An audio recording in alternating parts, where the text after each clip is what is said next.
I walked through the door after my surgery, still struggling to stay on my feet. My brother, without missing a beat, shouted, "You are home at last. Stop acting like you are dying and get the dinner ready." What he did not know was that a very powerful man was standing right behind me, hearing every single word, and what happened next took everyone by surprise. My name is Samantha, and I am 33 years old. I work as a financial forensic investigator. Before I continue this story, let me know where you are watching from in the comments below. Hit like and subscribe if you have ever had to stand up to toxic family members who tried to walk all over you. For the past 4 days, I was lying in a hospital bed, recovering from a ruptured appendix. It was an emergency surgery that nearly killed me. When the doctors told me to call my emergency contacts, I dialed my brother Brandon and my parents dozens of times. Every single call went straight to voicemail. Not one of them bothered to pick up or text back. I was completely alone in that hospital room until my biggest corporate client stepped in. Harrison Brooks is the CEO of Brooks Ventures. I had just spent the last 3 months untangling a massive embezzlement scheme within his company, saving his firm millions of dollars. When he found out I was stranded at the hospital after my discharge, he personally drove me home in his private car. The pain in my abdomen was a sharp burning sensation with every single step I took. The painkillers were wearing off, and my surgical incision felt like it was tearing open all over again. I clutched my side, leaning heavily against the doorframe of my own home in the Seattle suburbs. I had bought this 4-bedroom house 2 years ago with my own hard-earned money. It was supposed to be my sanctuary. Instead, it had been hijacked. I managed to push the front door open, expecting at least a tiny bit of quiet so I could rest. Instead, the living room sounded like a chaotic war zone. The television volume was blasting at maximum capacity. Empty pizza boxes and crushed soda cans littered the expensive hardwood floors I had paid to restore. And right in the middle of the mess was my 36-year-old brother, Brandon. He was slouched on my custom leather sofa, wearing dirty sweatpants and aggressively smashing the buttons on his gaming controller. He did not even bother to pause his video game or turn around when I stumbled inside. He just yelled over the loud noise of the television screen. "Well, you are finally back. Stop acting like you are dying and get into the kitchen. Monique is starving and I need my dinner. You are making way too much noise breathing like that, and I'm trying to live stream to my followers." I stood there frozen in absolute disbelief. My medical gauze was literally seeping blood through my shirt. My face was pale and covered in cold sweat. And my own brother was ordering me to cook for him and his wife. Brandon was supposed to be building a revolutionary tech startup, a brilliant company that my parents constantly bragged about to all their friends. In reality, he was a 36-year-old freeloader who had moved into my house temporarily 6 months ago and simply refused to leave. Before I could even form the words to respond to his ridiculous demand, the sound of heavy footsteps came stomping down the wooden staircase. It was my sister-in-law, Monique. She is an African-American woman who calls herself a luxury lifestyle influencer on social media. She swept into the living room holding a ring light and her phone glaring at me as if I had just tracked dark mud across her personal palace. "Samantha, finally!" Monique snapped, crossing her arms over her expensive silk robe. That robe was bought using money Brandon constantly borrowed from our parents. "I have been waiting for you all day. You promised you would deep clean the recording studio before you went on your little hospital vacation. The lighting in there is terrible right now, and the dust is ruining my aesthetic. I have 3 brand deals to film by tomorrow morning." The recording studio she was complaining about was actually my master bedroom. When they first moved in, Monique claimed she needed the room with the best natural light for her videos. My parents had guilt-tripped me for weeks, telling me that family supports family, until I finally gave up my own bedroom and moved into the cramped guest room down the hall. I let them take over my space because I was too exhausted from working 80-hour weeks to fight them. I leaned against the entryway console table, my vision blurring slightly from the intense physical pain. "Monique!" I whispered, my voice hoarse from the breathing tube they had used during my surgery.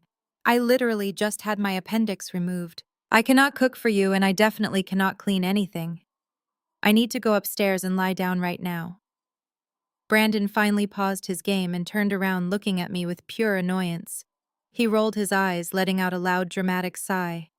You always have to make everything about you, do you not? It was just a minor surgery, Samantha. Mom had her gallbladder out 10 years ago, and she was making us breakfast the very next morning. You are just using this as an excuse to be lazy and avoid helping us out. Monique has a lot of pressure on her right now with her brand deals. You are being completely selfish. Monique nodded in agreement, walking over to stand next to Brandon. Exactly, she sneered, looking me up and down with absolute disgust. We are doing you a massive favor by staying here and keeping this big, empty house from feeling so lonely. The least you could do is pull your weight around here. Now go wash your hands and start chopping those vegetables. I have a strict diet plan to maintain for my followers. I felt a hot wave of rage rising deep in my chest, completely overpowering the physical agony of my surgical wound. I had spent years letting my family walk all over me. I let my parents treat me like an endless bank account. I let Brandon act like the golden child who could do no wrong. I had let them gaslight me into believing that my success meant nothing if I was not serving their needs. But standing there bleeding in the hallway of the house, I bought with my own blood, sweat, and tears, the illusion finally shattered into a million pieces. I opened my mouth to scream at them, to tell them to pack their bags and get out of my house immediately. But I did not have to say a single word, because Brandon and Monique had been so busy degrading me that they failed to notice the front door was still wide open. They failed to see the sleek black luxury car idling in my driveway. And most importantly, they completely failed to notice the tall, imposing shadow of a man stepping into the entryway right behind me. Harrison Brooks had stood there in complete silence for the last 3 minutes, listening to every vile, entitled word that came out of my brother and sister-in-law's mouths. The temperature in the room seemed to drop 10 degrees as he stepped past me, his dark, tailored suit sharply contrasting with the chaotic mess of my living room, ready to show them exactly what happens when you push the wrong person too far.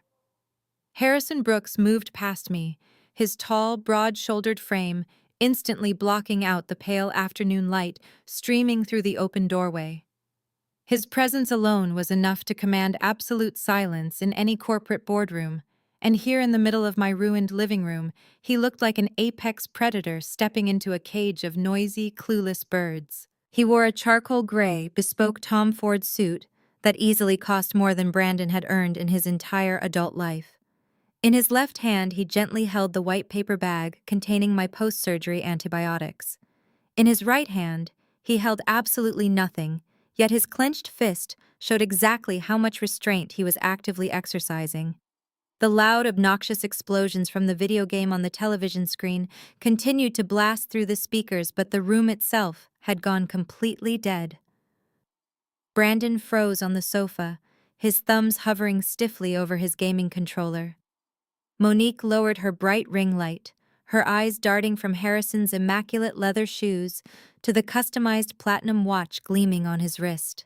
She knew money when she saw it, but her arrogant nature would not allow her to simply back down. Harrison did not blink, his icy blue eyes locked directly onto my brother, slicing through the tense air in the room. So this is how you treat the financial forensic analyst who just saved my company from a $40 million loss. His voice was not loud. It did not need to be. It possessed that quiet, dangerous frequency of a power player, the kind of man who could destroy your entire livelihood with a single phone call. He walked further into the room, stepping over a crushed soda can on my expensive hardwood floor with visible disgust. I brought her home because she was bleeding and exhausted from a major surgical procedure. Harrison continued, his tone razor sharp. And I walk in here to find you screaming at her to cook your dinner. Brandon blinked rapidly, his small mind struggling to process what was happening. He dropped his gaming controller onto the stained sofa cushions and stood up abruptly. He was wearing dirty sweatpants and a wrinkled graphic shirt, but he tried to puff out his chest, attempting to assert some kind of bizarre patriarchal dominance over the situation. He pointed an aggressive finger at Harrison. "Who the hell do you think you are?" Brandon shouted, his voice cracking slightly as he tried to project an authority he did not possess. "You cannot just walk into my house and start talking down to me. I am the man of this house. Get out right now before I call the cops and have you arrested for trespassing." Monique stepped forward, planting her hands firmly on her hips. She flipped her long hair over her shoulder, completely missing the sheer gravity of the situation. "Exactly. This is private property. You cannot just waltz in here in a fancy suit and disrespect my husband. Brandon is a tech founder. He is a very important man in this city. You are trespassing on his property, and Samantha needs to explain why she is bringing random disrespectful men into our home without our explicit permission." Harrison stopped walking. He looked at Brandon, then at Monique, and then he let his gaze sweep around the trash-filled living room. The corner of his mouth twitched in a cold, humorless smile. "Your house." Harrison repeated the words slowly, as if he were tasting something incredibly rotten. He turned his head to look back at me. I was still leaning heavily against the entryway wall, clutching my bleeding side, struggling to stay upright. "Samantha, are these the relatives you mentioned, the ones you generously allowed to stay temporarily while they allegedly looked for their own place?" I took a shallow breath, the pain radiating through my core, but I nodded. "Yes, Mr. Brooks. That is my brother Brandon and his wife Monique." Brandon crossed his arms, trying to maintain his tough guy act, despite the nervous sweat forming on his forehead. "Listen here, buddy. I do not care if you are her boss, her client, or her boyfriend. This is family business. Samantha owes us. We are staying here to keep an eye on her place and make sure she behaves. This is my property right now, and I make the rules. So turn around, walk out that door, and mind your own business." Harrison let out a low, mocking laugh. It was a dark, intimidating sound that had undoubtedly made top-tier executives sweat during hostile negotiations. He took a deliberate step closer to Brandon. The height difference was glaring. Harrison towered over him, forcing my brother to tilt his head up slightly just to maintain eye contact. "Let me get this straight," Harrison said, his voice dropping to a dangerous whisper. "You claim to be a tech founder, a man of importance, yet you spend your Tuesday afternoon screaming at a woman who just had emergency surgery, demanding she cook a hot meal for you in a house you do not even own. You leave garbage all over the floor. You occupy her master bedroom, and you have the sheer audacity to tell me that I am disrespecting you." Brandon's face flushed bright red. His fragile ego was cracking violently under Harrison's relentless gaze. "I said this is my house," Brandon yelled, taking a defensive step backward. "I am the man of the family. Samantha is just a woman. She does not know how to manage a large property like this anyway. I am protecting the family assets. I am the one in charge." Monique pulled out her smartphone and held it up high, pointing the camera lens directly at Harrison's face. "I am recording this," she threatened, her voice shrill and demanding. "I have thousands of followers. I will expose you on the internet. I will show everyone how you are attacking a Black female creator and a successful entrepreneur in their own home. You are going to be cancelled. What is your name?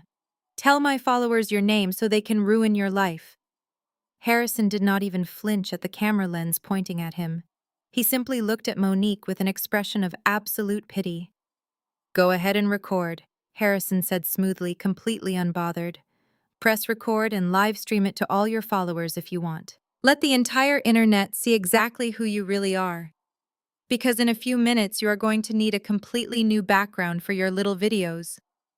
I watched from the entryway, leaning my aching body against the painted drywall. My breathing was shallow. Every inhalation sent a sharp spike of agony through my stitched abdomen. Yet for the first time in 6 long months, I did not feel the crushing weight of despair in this house. I felt a massive spark of vindication. Harrison Brooks was a man who commanded thousands of employees. He brokered international deals and dismantled corrupt corporate executives before breakfast. Watching my unemployed brother and his fake influencer wife try to intimidate him was like watching a feral dog bark at a moving freight train. Harrison calmly placed the white pharmacy bag gently on the clean corner of the entryway table, ensuring my medication was safe. Then he turned his full attention back to the parasites infesting my living room. He reached his hands up and calmly unbuttoned his suit jacket, letting it fall open in a relaxed, dominant manner. He was not preparing for a physical fight. He was preparing for a brutal execution. "You keep using that phrase," Harrison said, keeping his eyes locked on Brandon. "My house, my property. That is a very bold claim for a man who does not pay a single utility bill." Harrison did not waste his breath engaging in a screaming match. Men of his stature never needed to raise their voices to command a room. Instead, he smoothly reached inside the breast pocket of his tailored jacket and withdrew his smartphone. His movements were calm, deliberate, and entirely unbothered by the circus unfolding in front of him. He did not look at the glowing ring light Monique was pointing at his face. He simply tapped his screen a few times, his eyes scanning the digital information he pulled up within seconds. "The King County Public Property Portal is a wonderfully transparent tool," Harrison stated. His voice cut through the tense atmosphere with clinical precision.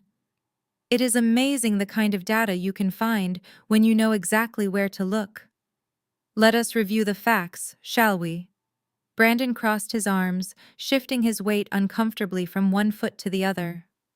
"Facts about what? I told you this is my property. You are trespassing." Harrison did not look up from his screen. According to the official deed registered with the county, this 4-bedroom, 3-bathroom residence was purchased in 2021. The sole owner listed on the title is Samantha Miller. There are no CO signers. There is no Brandon Miller. There is no Monique Miller. Furthermore, the property records indicate there is zero outstanding mortgage on this estate. She owns it outright. Harrison finally raised his eyes, locking them onto Brandon. His gaze was utterly suffocating. "You do not own this house. You do not hold equity in this house. Based on the utility accounts linked to this address, which I happen to know, because your sister used my firm's secure network to pay them last week, you have not contributed a single dime to the electricity, the water, or the property taxes in the last 6 months. You are not a homeowner. You are not a landlord. You are a freeloader, living off the hard work of a woman who just had her organs sliced open." The sheer factual brutality of Harrison's words hit Brandon like a physical blow. The aggressive posture instantly melted away from my brother's frame. The false bravado he used to intimidate me his entire life vanished the second he was confronted by a man who saw right through his pathetic facade.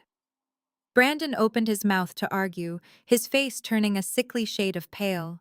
He stammered, searching for any excuse to salvage his shattered ego. "That is just paperwork," Brandon stuttered, taking another step back. "It is family equity. I am the oldest son. We have a verbal agreement. I am advising her on her real estate investments while I build my tech company. You cannot even manage to put your empty pizza boxes in the recycling bin." Harrison replied, his tone dripping with absolute disdain. "I highly doubt you are advising anyone on real estate investments. You are nothing but a squatter throwing a temper tantrum."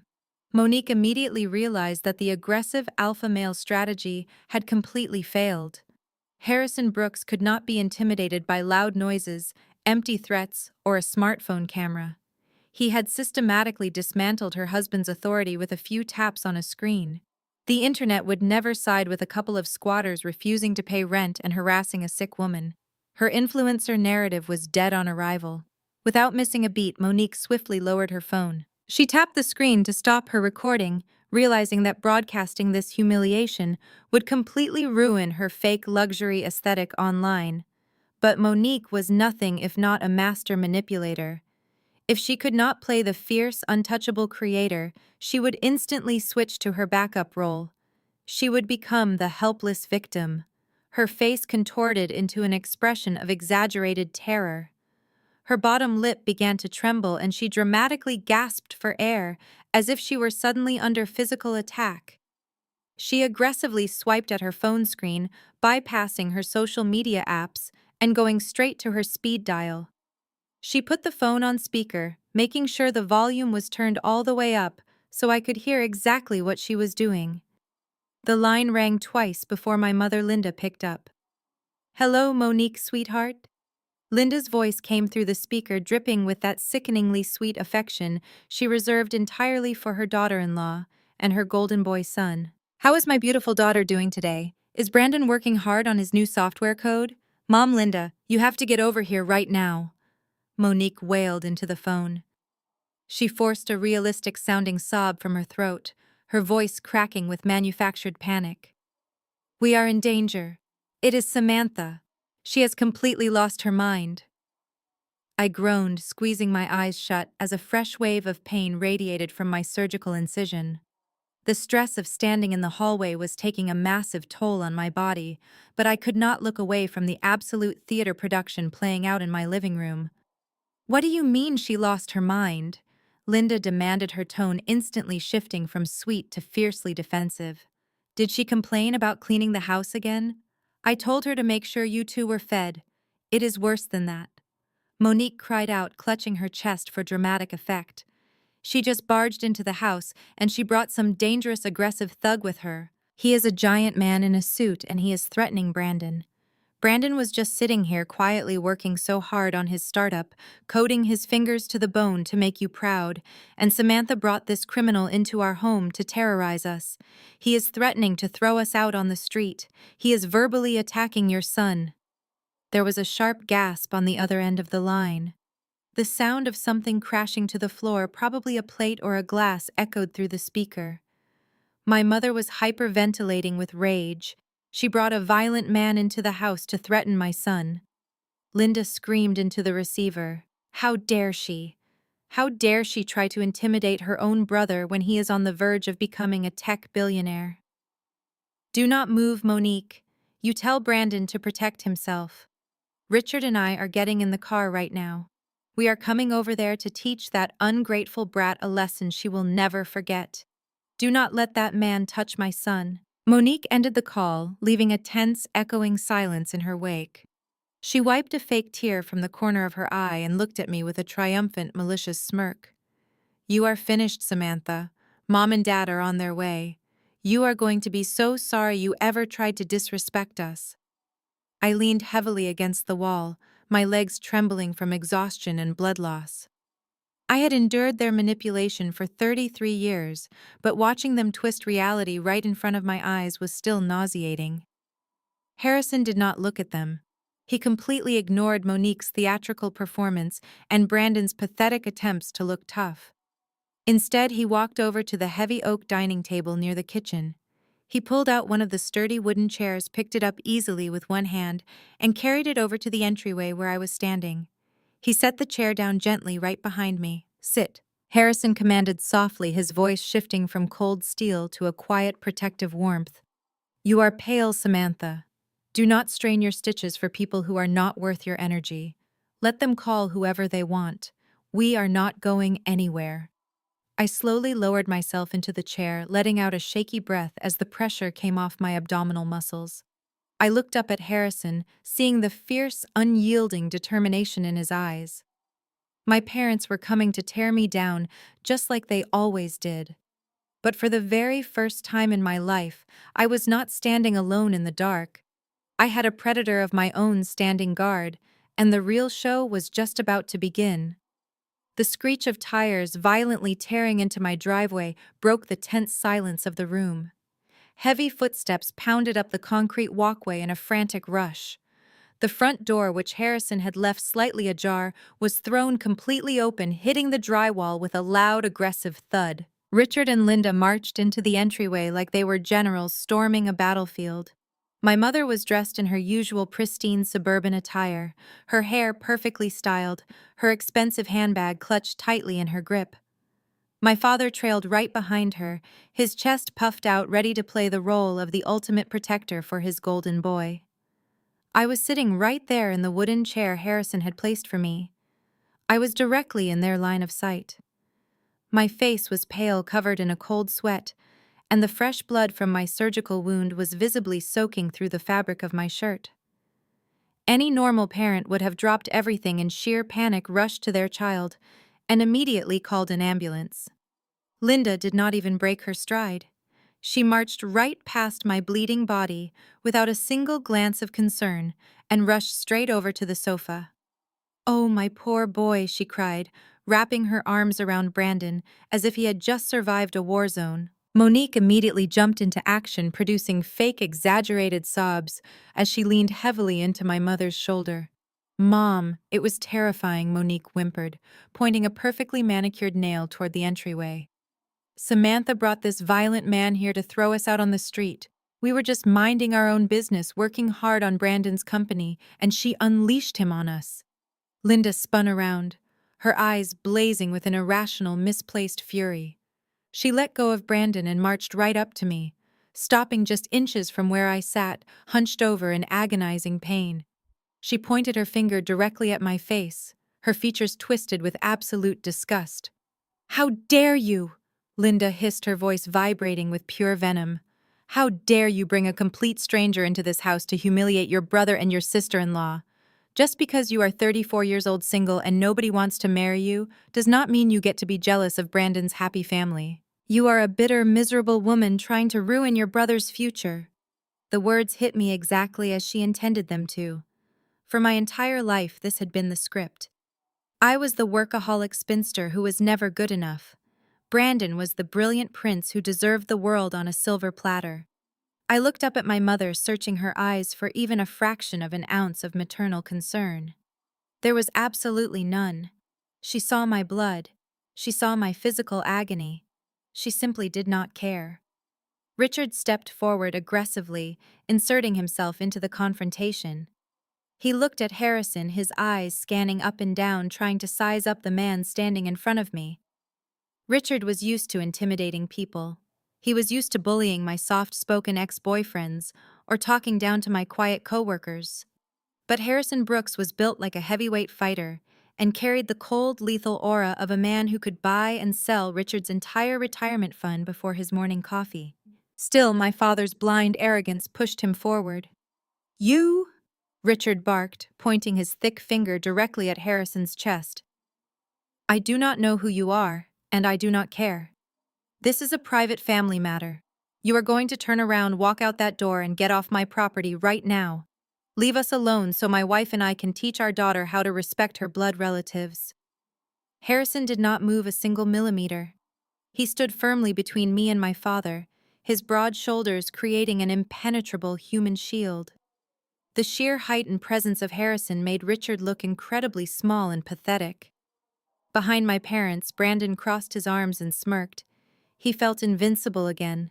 His personal bodyguards had arrived to put me back in my place, to force me back into the role of the silent, obedient cash cow that existed only to fund his delusions of grandeur.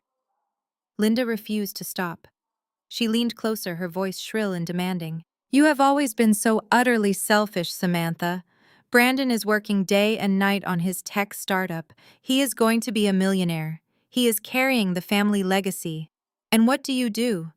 You go to the hospital for some minor stomach ache, milk it for attention, and come back acting like a martyr. And then you bring this thug here to threaten him." Harrison tilted his head slightly at the word thug. The corners of his mouth turned up into a terrifying, humorless smile, but he remained perfectly silent, waiting to see exactly how deep this family was willing to dig their own graves. I gripped the armrests of my wooden chair. The physical pain radiating from my abdomen was excruciating, but the boiling anger inside my chest was vastly stronger.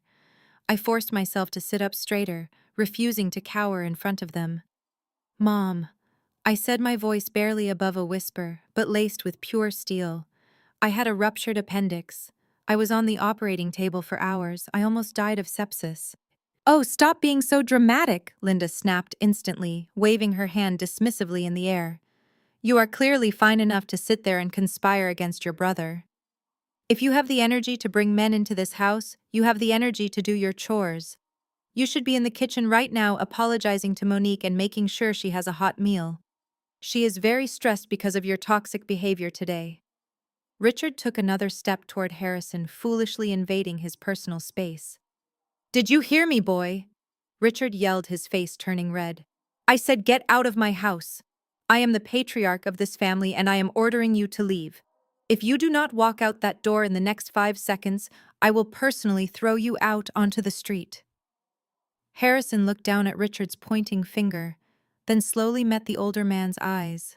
The temperature in the room plummeted. "You are not going to throw anyone out," Harrison said. His voice was dangerously calm, a quiet rumble that sent a very clear warning. "In fact, you are not going to raise your voice again while standing in a house that you do not legally own. And if you point your finger at her one more time, I will make sure you never raise your hand to anyone ever again."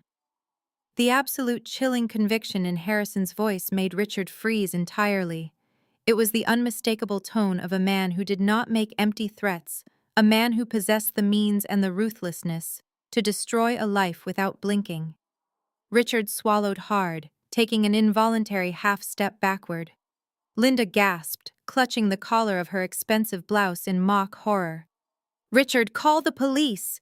Linda shrieked, her voice echoing off the high ceilings. "This man is threatening us in our own home.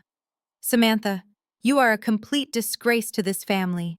You are completely dead to me until you get on your knees, beg your brother for forgiveness, and throw this criminal out." I looked at the four of them standing in my living room. My mother, my father, my brother, and his wife. A united front of pure, unadulterated toxicity. They were all standing there demanding my submission, demanding my resources, demanding my absolute obedience. They were so blinded by their own entitlement and their twisted family hierarchy that they had absolutely no idea they were standing in a puddle of gasoline, and I was the one holding the match. Harrison instinctively moved his broad shoulders, shifting his tailored frame to completely shield me from my mother's toxic rage. He extended his arm, creating a physical barrier to block Linda from taking another aggressive step toward me. It was a protective, fiercely loyal gesture, the kind I had never experienced in my entire 33 years of existence. But I slowly reached out and placed my hand gently against his arm. He looked down at me, his icy blue eyes softening for a fraction of a second. I shook my head silently. I did not want him to fight this particular battle for me. I had hidden behind my work, my exhaustion, and my silent suffering for far too long. Gritting my teeth against the searing white-hot pain radiating from my abdominal incision, I gripped the armrests of the wooden chair and forced myself to stand. Every muscle in my core screamed in absolute protest, and a fresh wave of dizziness washed over my vision, but I locked my knees and stood tall. I refused to let my parents look down on me from their imaginary moral high ground for one more second. I looked directly into my mother's eyes. Her face was flushed with self-righteous anger, fully expecting me to apologize, and retreat into the shadows like I always did. "You think I am jealous?" I asked, my voice dangerously steady, dropping to a cold analytical tone that I usually reserved for hostile corporate audits. "You think I am jealous of Brandon and his supposedly happy family? Let us talk about exactly how this happy family was built. Let us talk about the actual numbers, Mom, since you love to brag to the entire neighborhood about his massive success." My father scoffed, waving his thick hand dismissively in the air. "We are not talking about numbers right now, Samantha. We are talking about your severe lack of respect for your elders." "No, we are talking about exactly that." I shot back, my voice gaining volume and slicing right through his pathetic attempt to control the narrative. "Because 3 years ago, when your golden boy wanted to give Monique her dream luxury influencer wedding, he did not have a single dime to his name. And you two did not either. You had maxed out your credit cards covering his previous failed business ventures. So you came crying to me." Linda's face twitched, the color draining slightly from her cheeks as Harrison stood there, a silent, intimidating witness to her financial dirty laundry being aired out in broad daylight. "You sat in my cramped, freezing studio apartment and begged me." I continued, taking a slow, agonizing step forward. "You cried fake tears and begged me to lend you $150,000 from my personal savings account. That was the money I saved by working double shifts, by eating instant noodles for dinner, by skipping every single holiday and vacation since I graduated college. You swore on your lives it was just a temporary bridge loan. You looked me right in the eye and promised that Brandon's revolutionary tech app was mere weeks away from a massive buyout and he would pay me back every single penny with interest. That was an investment in your brother's future. Richard bellowed, his neck turning a mottled shade of red as he tried to defend his blatant extortion. Family helps family. It is a temporary setback, and he is going to make it all back tenfold. It was a total scam, I replied coldly, staring at my father with absolute disgust. That $150,000 did not go into a tech startup. It paid for a lavish, over-the-top destination wedding in Tulum. It paid for Monique's custom designer gown, the imported tropical flowers, and the luxury resort stay for all her fake internet friends so she could post photos and pretend she married a billionaire. It paid for a total lie, and not a single cent of that money has ever been returned to my bank account. I swept my hand toward the trash-filled living room, pointing at the empty pizza boxes and the expensive gaming console Brandon had left running. And now, 3 years later, your genius CEO son and his luxury influencer wife are living completely rent-free in a house that I purchased by myself. They eat the groceries that I pay for. They use the electricity that I pay for. They complain about the high-speed internet connection that I cover out of my own pocket every single month. So please, Mom, I dare you. Look me in the eye and tell me exactly what part of this pathetic parasitic existence I am supposed to be jealous of. The silence in the room was deafening. My parents were momentarily paralyzed by the sheer blunt force of the factual truth. I had never spoken to them this way, never weaponized the financial data that I had quietly tracked for years. Harrison watched the entire exchange with a look of profound respect, crossing his sharp features, letting me entirely dismantle their delusion. But Monique, entirely oblivious to the concept of shame and operating on a terrifying level of pure entitlement, stepped out from behind Brandon. She crossed her arms over her chest, the diamond wedding ring that I had practically paid for catching the light from the hallway fixtures. She tilted her head back, looking down her nose at me with unbelievable arrogance. That is the duty of a younger sister, Monique stated, her voice dripping with absolute condescension. Brandon is the firstborn son. He is the heir to the Miller family name. He carries the legacy of this bloodline. You are just a woman. You do not have a husband, and you clearly do not have children to support. You had excess cash sitting around in a bank account doing nothing, and it was your absolute obligation to invest it into your brother's public image. Family wealth belongs to the men who actually lead the family. You should be grateful we even allow you to be part of his journey to the top. I stared at Monique. Her chest was puffed out with the absurd pride of a woman who genuinely believed that my bank account was her birthright. I did not scream. I did not cry. I did not even bother to correct her delusional worldview. Debating with parasites only validates their existence. Instead of wasting another breath on my utterly toxic family, I reached into the sleek leather tote bag hanging heavily from my shoulder. The room fell into an uneasy, expectant silence. My parents watched my hands, probably assuming I was about to pull out my checkbook to appease them. Brandon crossed his arms, a victorious smirk already forming on his face, fully expecting me to surrender to their combined psychological abuse. Monique held her chin high, waiting for her freshly extorted apology. My fingers bypassed my wallet and closed around a thick, stiff manila folder. I pulled it out slowly. The heavy legal paper made a crisp, authoritative sound as it brushed against the leather of my bag. Right in the center of the top page was a glaring, unmistakable red stamp from the King County District Court. I stepped forward, ignoring the sharp stab of pain in my abdomen, and threw the folder directly onto the center of the hardwood coffee table. It landed with a loud, definitive smack that echoed in the quiet living room. Brandon flinched. Richard narrowed his eyes, leaning forward to squint at the bold black lettering printed across the top of the document. Linda just stared at it as if it were a venomous snake. I did not file this today. I said, my voice completely stripped of any emotion, cold and mechanical like a machine processing data. I filed this paperwork 3 days ago, right before I collapsed in my office, and was rushed into emergency surgery. The court approved it immediately because you have zero legal tenancy rights, no lease agreement, and a documented history of paying absolutely nothing. Richard reached down with trembling hands and flipped open the cover of the folder. His eyes scanned the first page, and I watched the exact moment the blood completely drained from his face. The aggressive, domineering patriarch of the Miller family suddenly looked like a deflated balloon. "What is it, Richard?" Linda demanded, her voice shrill with sudden panic. "What did she do?" "It is a 3-day pay or quit notice." Richard muttered, his voice barely a hoarse whisper. "It is a formal eviction order. It has a judge signature on it." I crossed my arms over my chest, standing as tall as my recovering body would allow.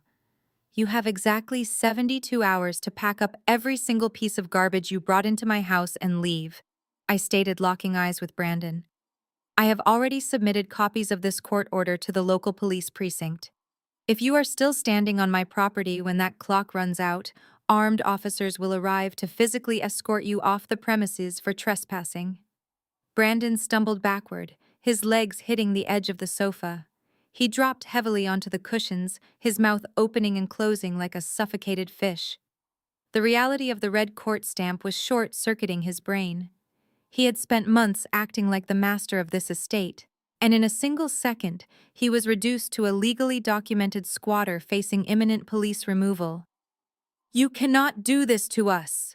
Monique shrieked, her influencer persona shattering into a million pieces of raw panic. "We have nowhere to go. Nowhere to... All of our money is tied up in Brandon Tech Company. You cannot just throw your own flesh and blood out onto the street like stray dogs."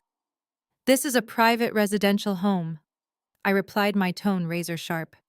"It is not a refugee camp for lazy, entitled adults who refuse to work. You wanted to act like a billionaire lifestyle creator on the internet. Now you can go figure out how to afford a hotel room with your massive social media following." Linda erupted, her face turning a vibrant shade of purple. "Samantha Miller, you withdraw this piece of trash right now!" she screamed, lunging forward as if she were going to physically attack me. "I am your mother, and I forbid you from treating your brother this way. You are destroying our family over a stupid house. We will sue you. We will take you to court and take everything you own." Before Linda could take another step toward me, Harrison moved. He did not run. He simply shifted his massive frame, stepping directly into Linda's path. His presence was like a concrete wall. He looked down at my mother, his blue eyes entirely devoid of mercy. "I highly suggest you reconsider your next move, Mrs. Miller." Harrison said, his voice a low, terrifying rumble that instantly paralyzed her.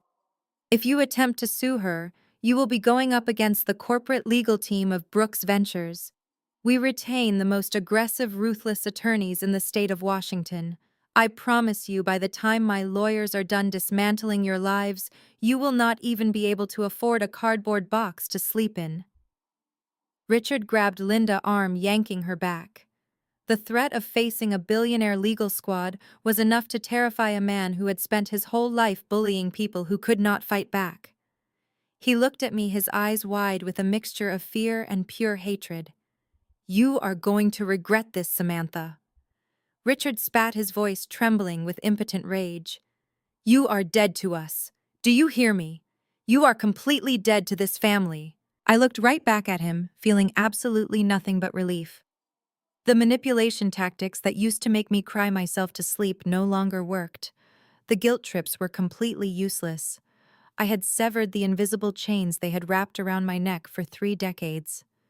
"The countdown has already started," I said, pointing a steady finger toward the front door. "You have 72 hours. I suggest you stop screaming and start packing your bags." The Miller family stood frozen in the middle of my living room. They were completely dead silent, shell-shocked by the brutal, undeniable reality of the court order sitting on the table. They had come here to force my submission. They had come to break my spirit and remind me of my place at the absolute bottom of their twisted hierarchy. Instead, they had walked straight into a legal execution. Harrison stepped to my side, placing a warm, supportive hand lightly on the small of my back. He did not say another word to them. He simply guided me away from the toxic wreckage of my family, leading me toward the kitchen, so I could finally sit down and take my medication. The war was far from over, but the first fatal shot had been fired, and it had hit the target with devastating, absolute perfection. The heavy thumping of footsteps echoed through the ceiling like a herd of panicked animals. Brandon and Monique had sprinted up the stairs the second the eviction reality set in, completely abandoning their tough facade. Harrison handed me a glass of cold water and my pain medication. He stayed in the kitchen, giving me a silent nod of reassurance. He knew I needed a moment to breathe, but the frantic crashing noises from the second floor sent a sharp spike of anxiety straight into my chest. They were not just packing, they were ransacking my house. I swallowed the pill, gripped the edge of the kitchen island to steady my trembling legs, and forced myself to walk toward the staircase. Every step upward was a fresh wave of agony radiating from my stitched abdomen. I clutched the wooden banister, taking shallow breaths, refusing to let my physical weakness stop me. I knew exactly what kind of people my family members were. If they were going down, they would try to strip this house down to the copper wiring before they left. I reached the second-floor landing and pushed open the door to the master bedroom. The room was an absolute disaster zone. My beautiful, custom-designed sanctuary had been reduced to a chaotic dumping ground. Clothes were violently thrown across the floor. Expensive makeup palettes were smashed into my custom area rug. 3 massive ring lights were knocked over in the corner. Monique was standing in the middle of the mess, frantically shoving designer clothes and expensive shoes into a massive Louis Vuitton suitcase. Her hands were shaking with manic energy as she tore through the closet, grabbing anything that looked remotely valuable. I opened my mouth to tell her to pack only what belonged to her, but the words instantly died in my throat. The pale afternoon light caught a brilliant, unmistakable flash of silver and ice right against her collarbone. My heart completely stopped. Hanging around Monique's neck, resting casually against her cheap fabric top, was a vintage platinum chain carrying a flawless teardrop diamond. It was my grandmother's necklace. It was the only family heirloom I possessed, the only piece of genuine love and history I had left from the woman who actually raised me with kindness. My grandmother had given it to me on her deathbed, bypassing my mother and my brother entirely because she knew they would pawn it for quick cash. I had kept that necklace hidden away like a sacred relic. I never wore it. I never left it out. "Take that off right now," I said. My voice was no longer a weak post-surgery whisper. It was a cold, lethal command that cut through the chaotic noise of the room. Monique froze. She spun around, her eyes wide with a fleeting moment of guilt before her arrogant, entitled mask immediately slammed right back into place. She raised her hand and deliberately traced her manicured fingers over the teardrop diamond, a sickening smile stretching across her face. "I am not taking anything off," Monique sneered, tilting her chin up to look down at me. "This belongs to me now. Mom Linda gave it to me this morning before you decided to ruin everyone's day. She told me to go into your room and take it." My hands balled into tight fists. I ignored the screaming pain in my side and took a slow, measured step into the bedroom. My mother did not have the right to give away my property. That necklace belongs to me. It was left to me in a legally binding will. "Take it off before I call the police upstairs and have you arrested for grand larceny." Monique let out a loud, mocking laugh. She tossed a pair of shoes into her suitcase and crossed her arms, completely unbothered by my threat. "Call them," Monique challenged, stepping closer to me with an expression of pure, unfiltered venom. "Mom Linda said you do not deserve to keep family heirlooms.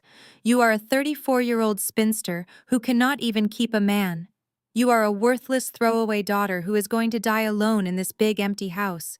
What are you going to do with a piece of jewelry like this? Wear it to a corporate meeting. Wear it to a lonely dinner by yourself." She patted the diamond again, her eyes gleaming with narcissistic delusion. "Mom, Linda said this jewelry belongs to the wife of the firstborn son.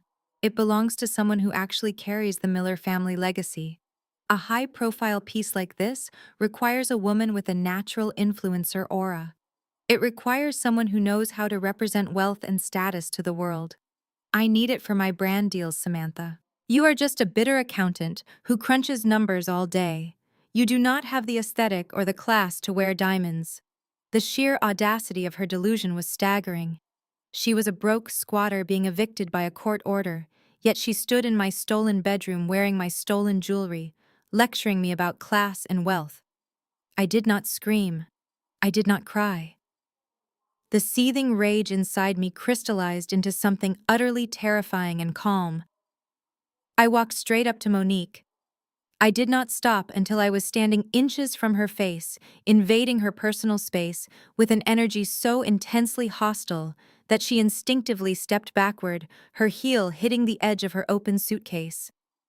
"You have no brand," I whispered, my voice dripping with absolute contempt.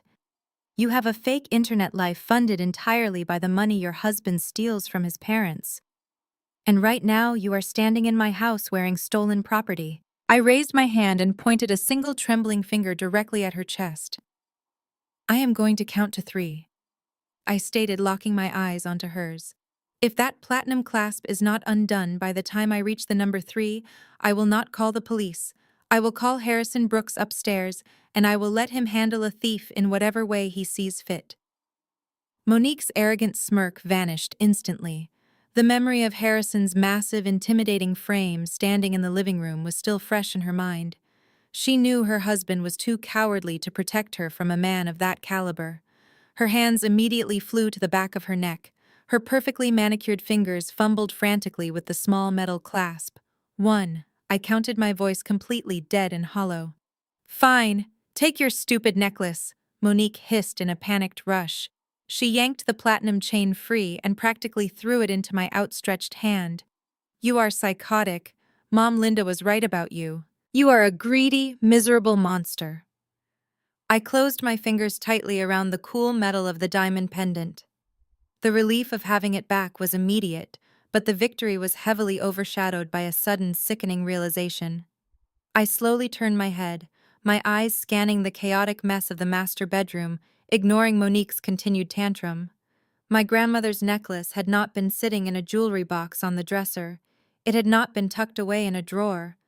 I had locked that necklace inside a heavy steel digital safe hidden deep within the custom shelving of my walk-in closet. If Monique had the necklace, it meant someone had breached a secure code-protected vault. And I knew perfectly well that a fake influencer did not have the brain capacity to hack a digital keypad. My heart began to pound violently against my ribs as I looked toward the open door of the walk-in closet. I shoved the diamond necklace deep into the pocket of my pants and turned my back on Monique entirely. Her shrill voice complaining about my hostility faded into meaningless background noise. My entire focus was completely consumed by a sudden, chilling panic. I stepped over the piles of discarded designer clothes, ignored the burning sensation in my surgical wound, and pushed my way straight into the depths of my custom walk-in closet. I knew exactly where I had bolted my heavy steel digital safe. I had installed it myself behind a customized wooden false panel in the back wall, completely out of sight from anyone who did not know the exact dimensions of the shelving unit. It was designed to be virtually undetectable. The wooden false panel had been violently ripped away, its splintered edges exposing the bare drywall beneath. The heavy steel door of the safe was hanging wide open. The digital keypad had not been hacked by some sophisticated software. It had been brutally smashed with a heavy tool, likely a hammer or a crowbar, until the locking mechanism completely gave out. I stared at the ruined metal box, my breath catching in my throat. Monique was far too obsessed with her manicures to ever swing a hammer with enough force to shatter reinforced steel. This was Brandon.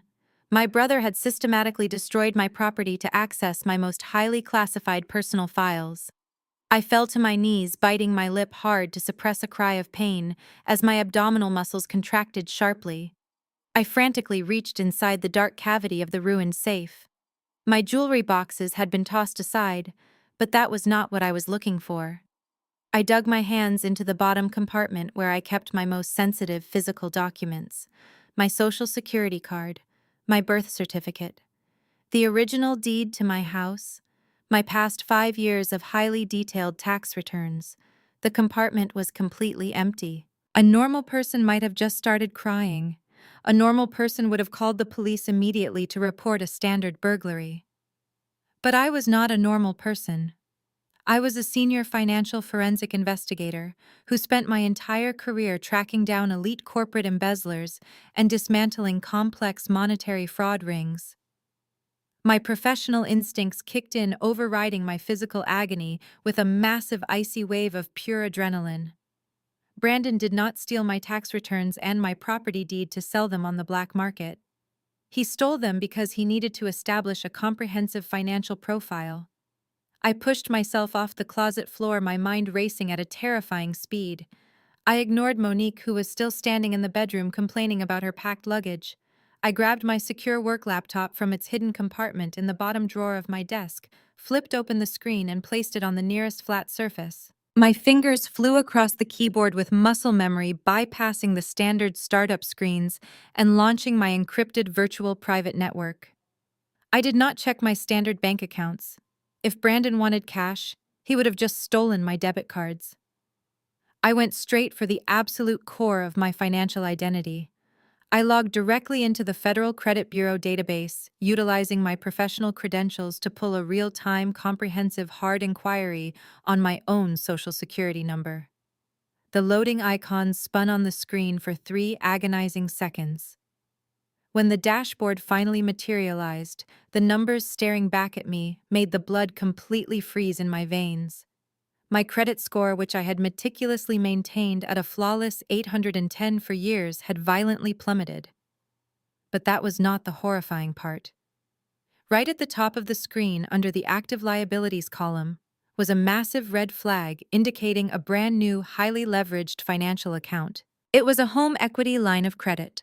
The principal balance was exactly $300,000. The account had been opened, fully approved, and completely disbursed just 2 weeks ago. I leaned closer to the glowing screen, my eyes tracking the data lines with ruthless precision. The loan was registered through a mid-sized regional bank that handled expedited digital underwriting. The collateral legally bound to this massive debt was the very house I was currently standing in. If this $300,000 loan defaulted, the bank had the absolute legal right to foreclose on my property and throw me out onto the street. My brother had not just stolen my jewelry, he had stolen the entire equity of my home. I clicked on the disbursement details, my forensic training taking total control of my actions.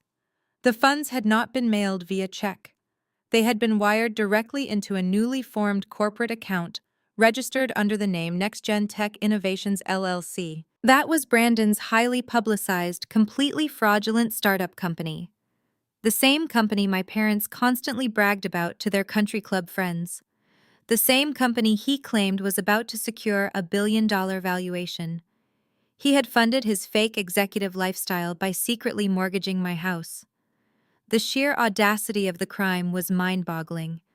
To secure a home equity loan of that magnitude without the primary property owner present, Brandon could not just click a few buttons online. He needed to provide extensive identity verification. He needed to submit my original property deed. He needed to forge my signature on dozens of legally binding federal bank documents. But most importantly, every single one of those forged signatures required the official stamp of a licensed public notary. A bank would never disburse $300,000 without a legally sworn witness verifying that Samantha Miller had personally signed the mortgage agreement. Brandon could not have pulled off a federal wire fraud operation of this scale entirely by himself. He needed an accomplice who held a valid notary license. He needed someone willing to commit a severe federal felony just to get his startup funded. I closed my laptop with a soft, definitive click. The puzzle pieces rapidly snapped together in my mind, forming a picture so vile and deeply twisted that it completely erased any lingering trace of familial loyalty I had left. My father, Richard Miller, had been a licensed corporate notary for over 20 years. I stood up, gripping the edge of the desk.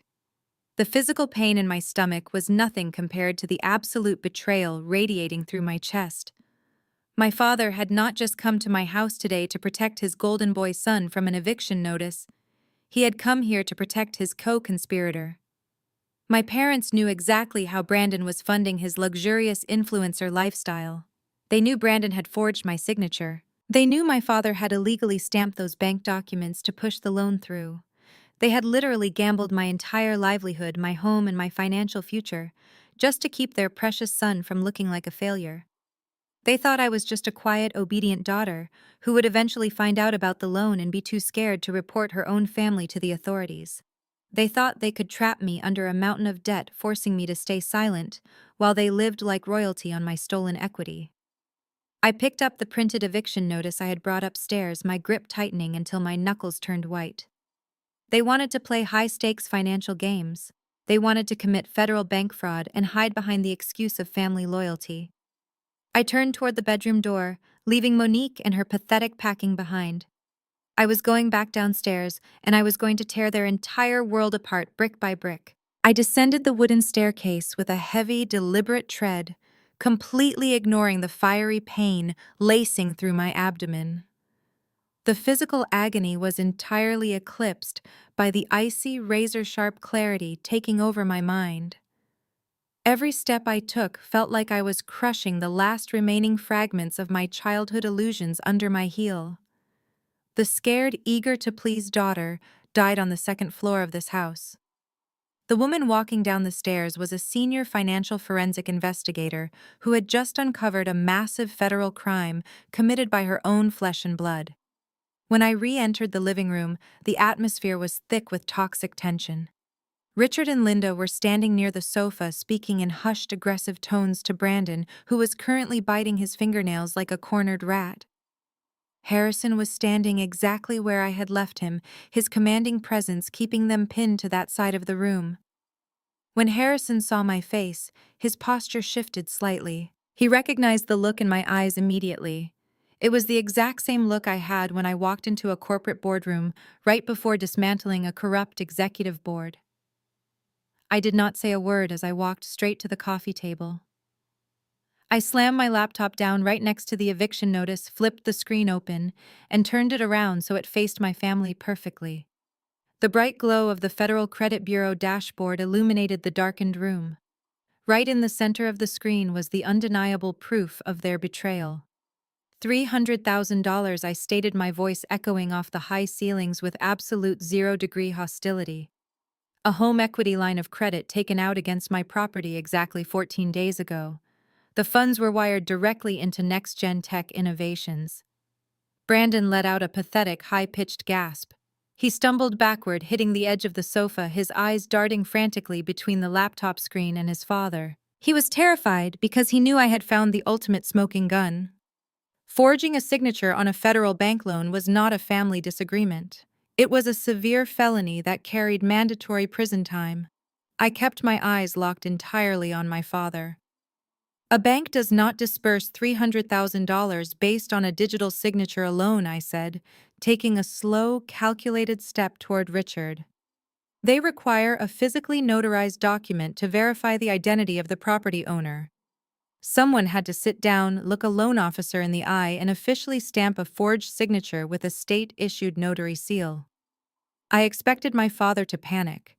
I expected him to deny it, to throw Brandon under the bus, or to beg for mercy.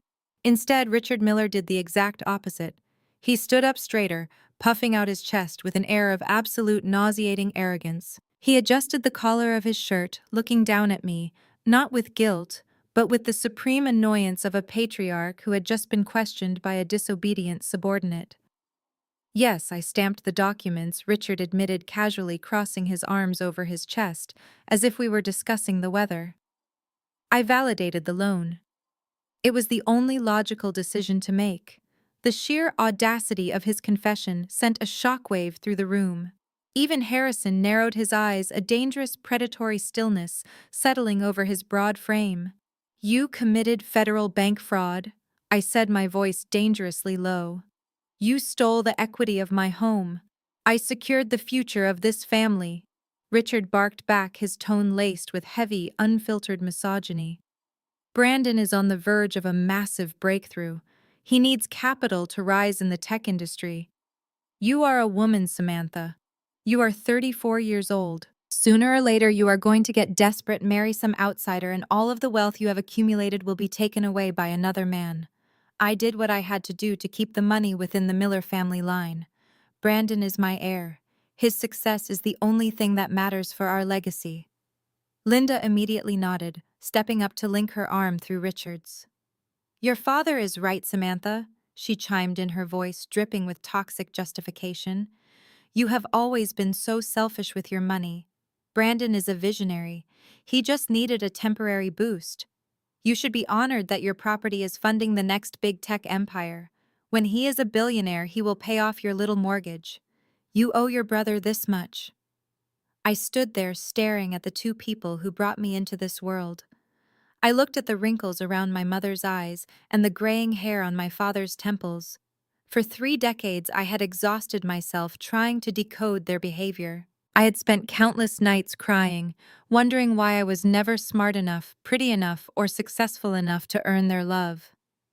In that exact moment, the final agonizing chain of familial obligation completely shattered. There was no love to earn. They did not view me as a daughter. They viewed me as a highly profitable asset to be liquidated whenever the men in the family required funding. I did not feel any sadness. The void in my chest was instantly filled with a dark, absolute sense of liberation. I reached forward and slowly closed the lid of my laptop. The loud click echoed like a judge slamming a gavel. You really think you are untouchable? I whispered, my voice carrying a lethal, terrifying calm that made Brandon visibly flinch. You think your twisted patriarchal delusion somehow supersedes federal law. You think because I am a woman, I will just bow my head, absorb a massive fraudulent debt, and let you walk away with my life savings? Richard scoffed, though a tiny bead of sweat finally formed on his forehead.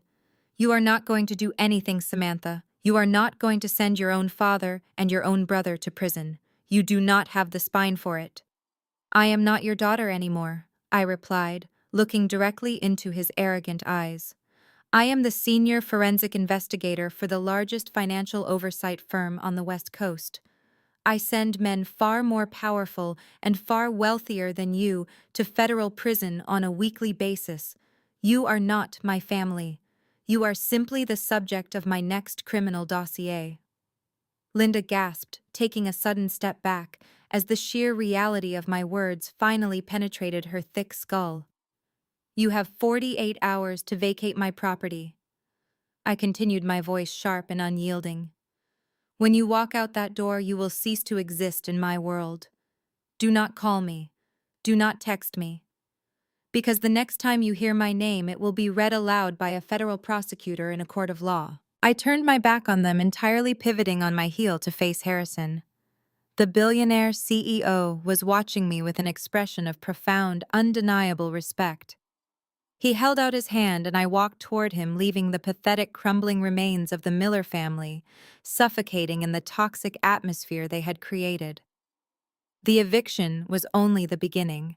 I was going to tear their fraudulent empire down to the ground, and I was going to enjoy every single second of it. I turned away from Harrison and looked back at the 4 people standing in my living room. I had told them they had 48 hours, but the image of my shattered steel safe flashed in my mind. Brandon had not just forged my signature. He had violently destroyed a secure vault inside my home to steal my identity. Leaving them in this house for another 2 days was a catastrophic security risk. I reached into my pocket and pulled out my phone. I did not issue another warning. I simply dialed 911 and put the phone on speaker for the entire room to hear. 911, what is your emergency? The dispatcher's crisp voice echoed off the walls. I locked eyes with my father. My name is Samantha Miller. I need officers at my residence immediately. I have a home invasion and destruction of property. My brother broke into a locked steel safe in my master bedroom and stole highly sensitive financial documents, including my property deed and tax returns. The perpetrators are currently standing in my living room and becoming hostile. Linda let out a piercing shriek. Richard lunged forward, his face twisted in absolute fury, his heavy hand reaching out to snatch the phone from my grasp. He did not make it past his second step. Harrison moved with lethal speed, stepping directly into Richard's path and shoving him backward with a single unyielding thrust to his chest. Richard stumbled and crashed into the coffee table, gasping for air, as Harrison stood over him like a towering wall of solid muscle. "Do not ever try to touch her again." Harrison's voice was a low, terrifying growl that froze every single person in the room. The dispatcher was demanding more details. I calmly provided my exact address and confirmed that the intruders were refusing to leave. I ended the call and slipped the phone back into my pocket.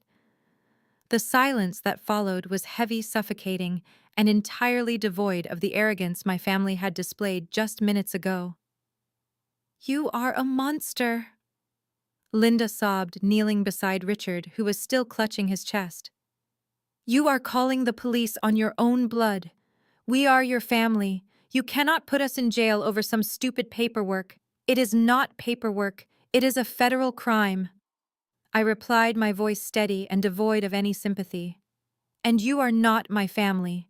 You are a criminal syndicate operating out of my guest room." 10 minutes later, the flashing red and blue lights of 3 patrol cars illuminated my front windows. 4 armed police officers strode up my driveway, their hands resting on their utility belts. When they entered the house, the dynamic completely shifted. Brandon, who had spent the entire afternoon acting like an untouchable tech genius, suddenly looked like a terrified child. He pressed his back against the wall, trying to make himself as small as possible. Monique had completely stopped crying, her eyes wide with genuine fear, as she realized her influencer privilege held absolutely no weight with the Seattle Police Department. I calmly introduced myself to the lead officer and handed him my driver's license. I showed him the eviction notice stamped by the court. Then I led 2 of the officers upstairs to the master bedroom. I pointed to the violently splintered wood paneling and the completely shattered digital keypad of my steel safe. He used a blunt tool to smash the locking mechanism. I explained to the officers, keeping my professional composure intact.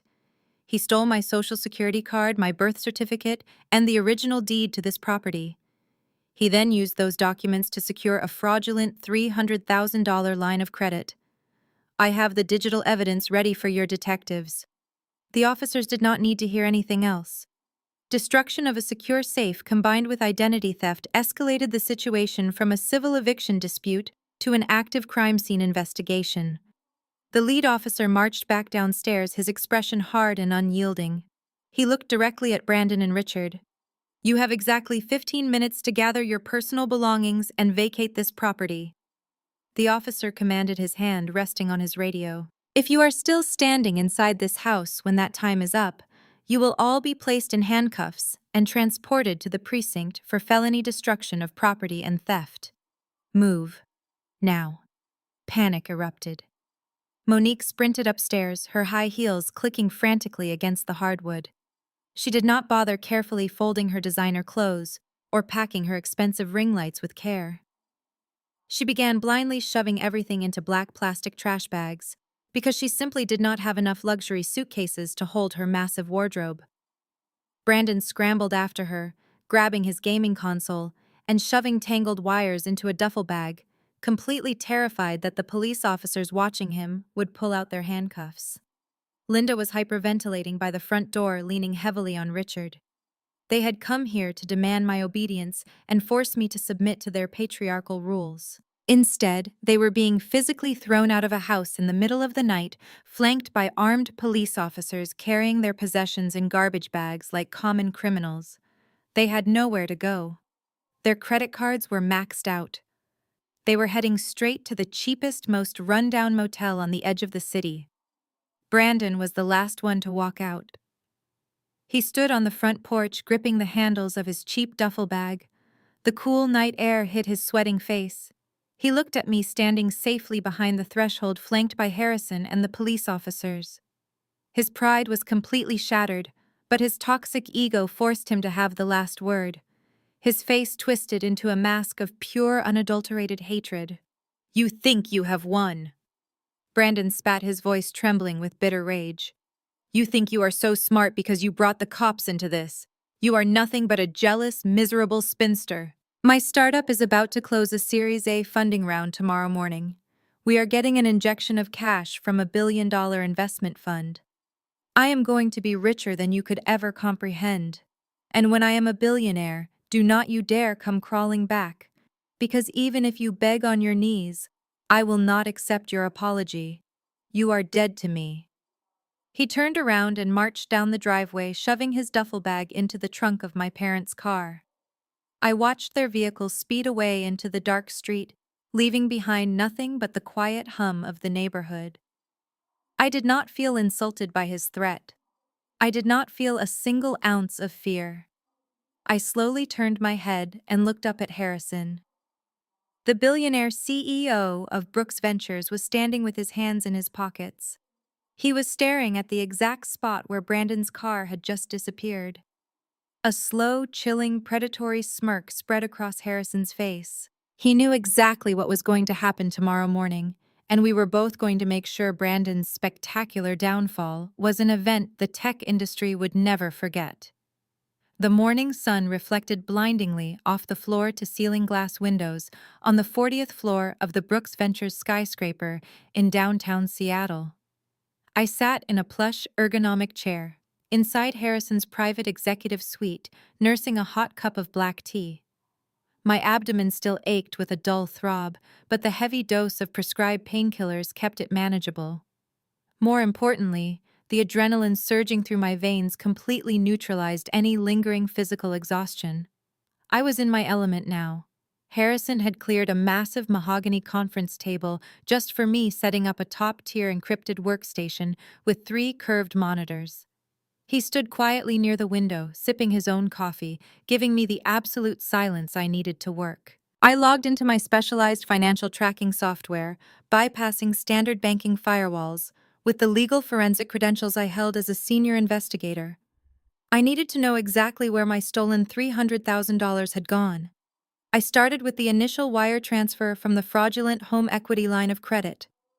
The bank had deposited the exact sum of $300,000 into a newly minted corporate checking account registered to Next Gen Tech Innovations.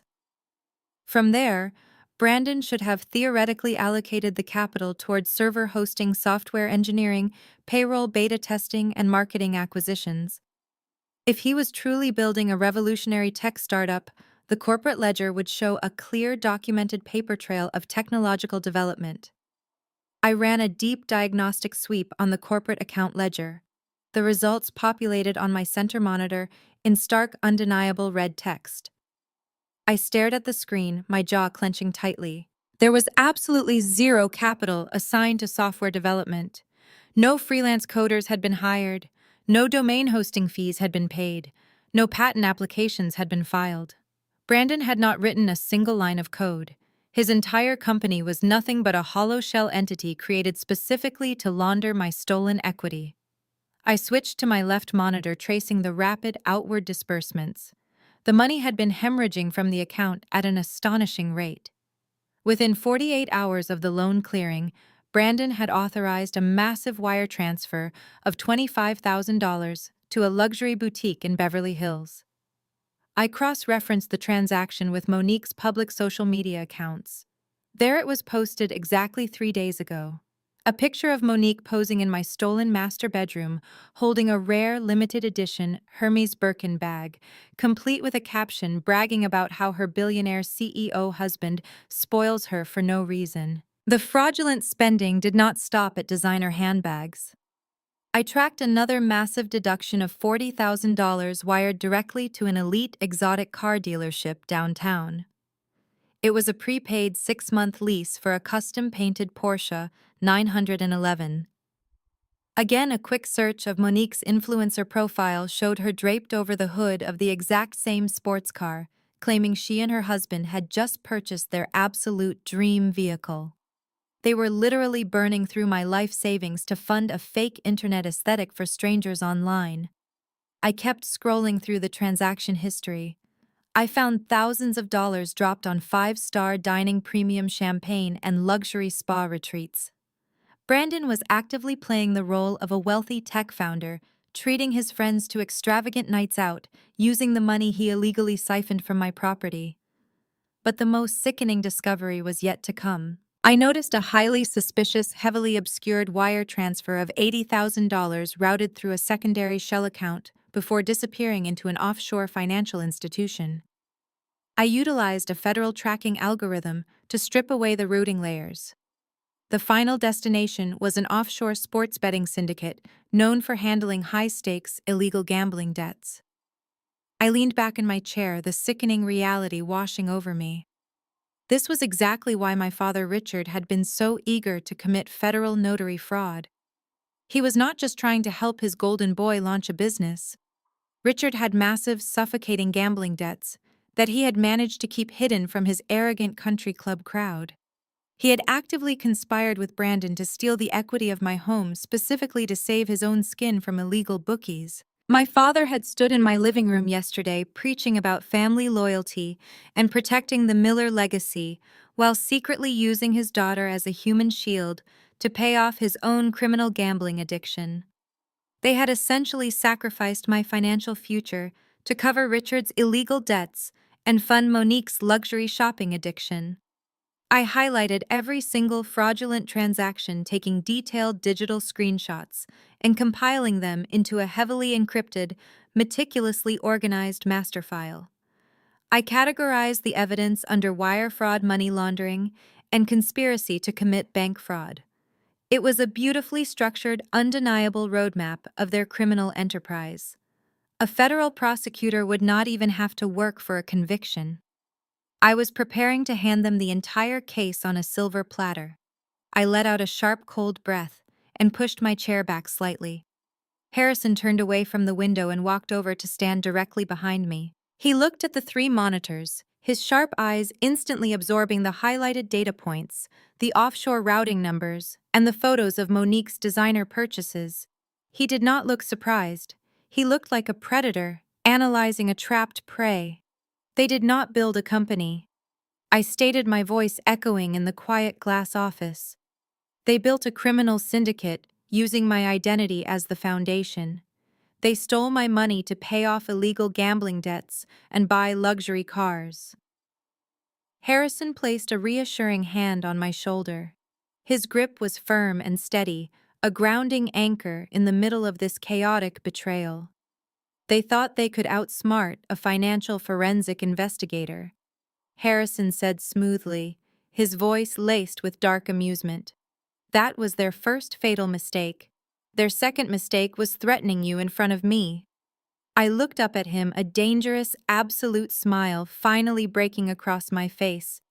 I had the financial bullet perfectly loaded in the chamber. I had the undeniable proof of their federal crimes neatly packaged into a digital dossier. Now I just needed the perfect stage to execute the final blow, and Harrison was about to provide exactly that. Harrison walked slowly from behind my chair toward his massive mahogany desk at the far end of the executive suite. The morning sunlight caught the sharp lines of his tailored suit as he picked up a thick, leather-bound portfolio. It was the daily briefing packet prepared by his executive assistants, containing the schedule's financial summaries and pitch decks for all the upcoming venture capital meetings. He held the heavy folder in his hand for a moment, a dark, completely humorless smirk forming on his face.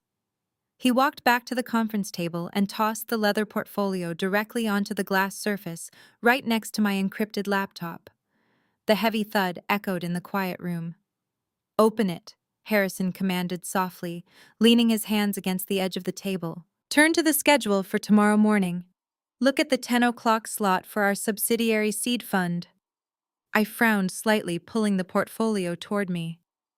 My fingers flipped past the executive summaries and internal audit reports until I reached the venture capital pitching schedule for a firm called Apex Horizon Capital. I knew that name perfectly well. It was a highly aggressive, deeply resourceful investment fund known for injecting massive amounts of cash into early-stage technology startups. I scanned down the printed schedule for the next day.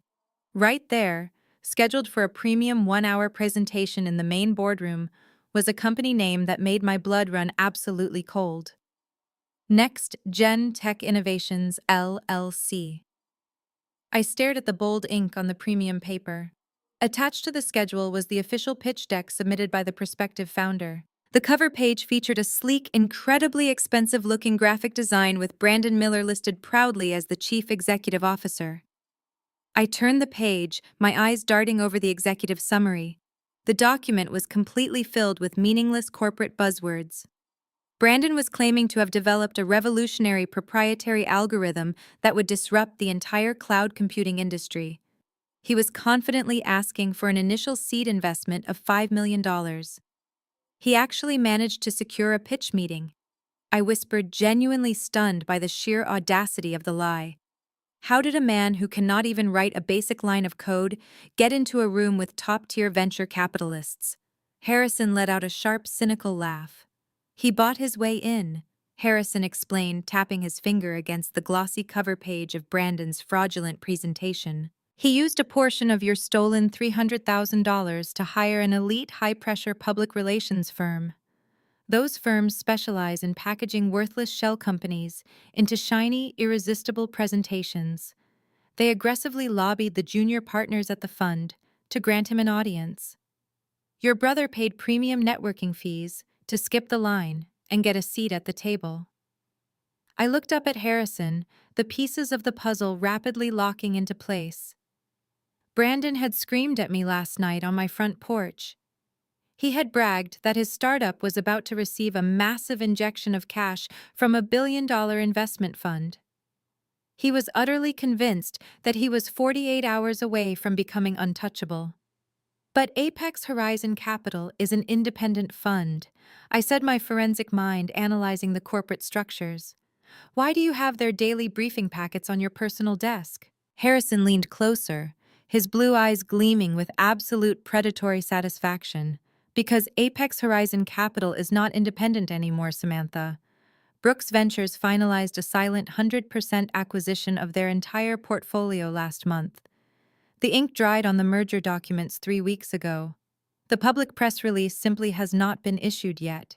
I personally own the fund your brother is trying to defraud. I sit at the head of their board, and I possess absolute, unquestionable veto power over every single dime that leaves their accounts. The magnitude of the revelation hit me like a shockwave. Brandon thought he had found the perfect group of wealthy, unsuspecting investors to fund his delusional lifestyle. He thought he was walking into a room full of strangers who would hand him $5 million based on a flashy presentation and a rented sports car. He had absolutely no idea that the man holding the keys to the vault was the exact same man he had tried to intimidate in my living room yesterday afternoon. The trap was not just set. It was a heavily fortified steel cage, and my brother was happily marching straight into the center of it. We need to cancel the meeting, I said immediately, my protective instincts kicking in. I can forward this entire digital dossier to your legal team right now. We can block his entry to the building and hand the file over to the federal authorities. He is actively attempting to commit wire fraud against your corporation. Harrison shook his head slowly. The dangerous smile never left his face. We are not going to cancel anything, Harrison stated, his voice dropping to a smooth, lethal frequency. Canceling the meeting allows him to scurry away and try to defraud another firm. Canceling the meeting lets him maintain his delusion that he is a brilliant entrepreneur who was just unlucky. We are going to do exactly the opposite. We are going to roll out the red carpet.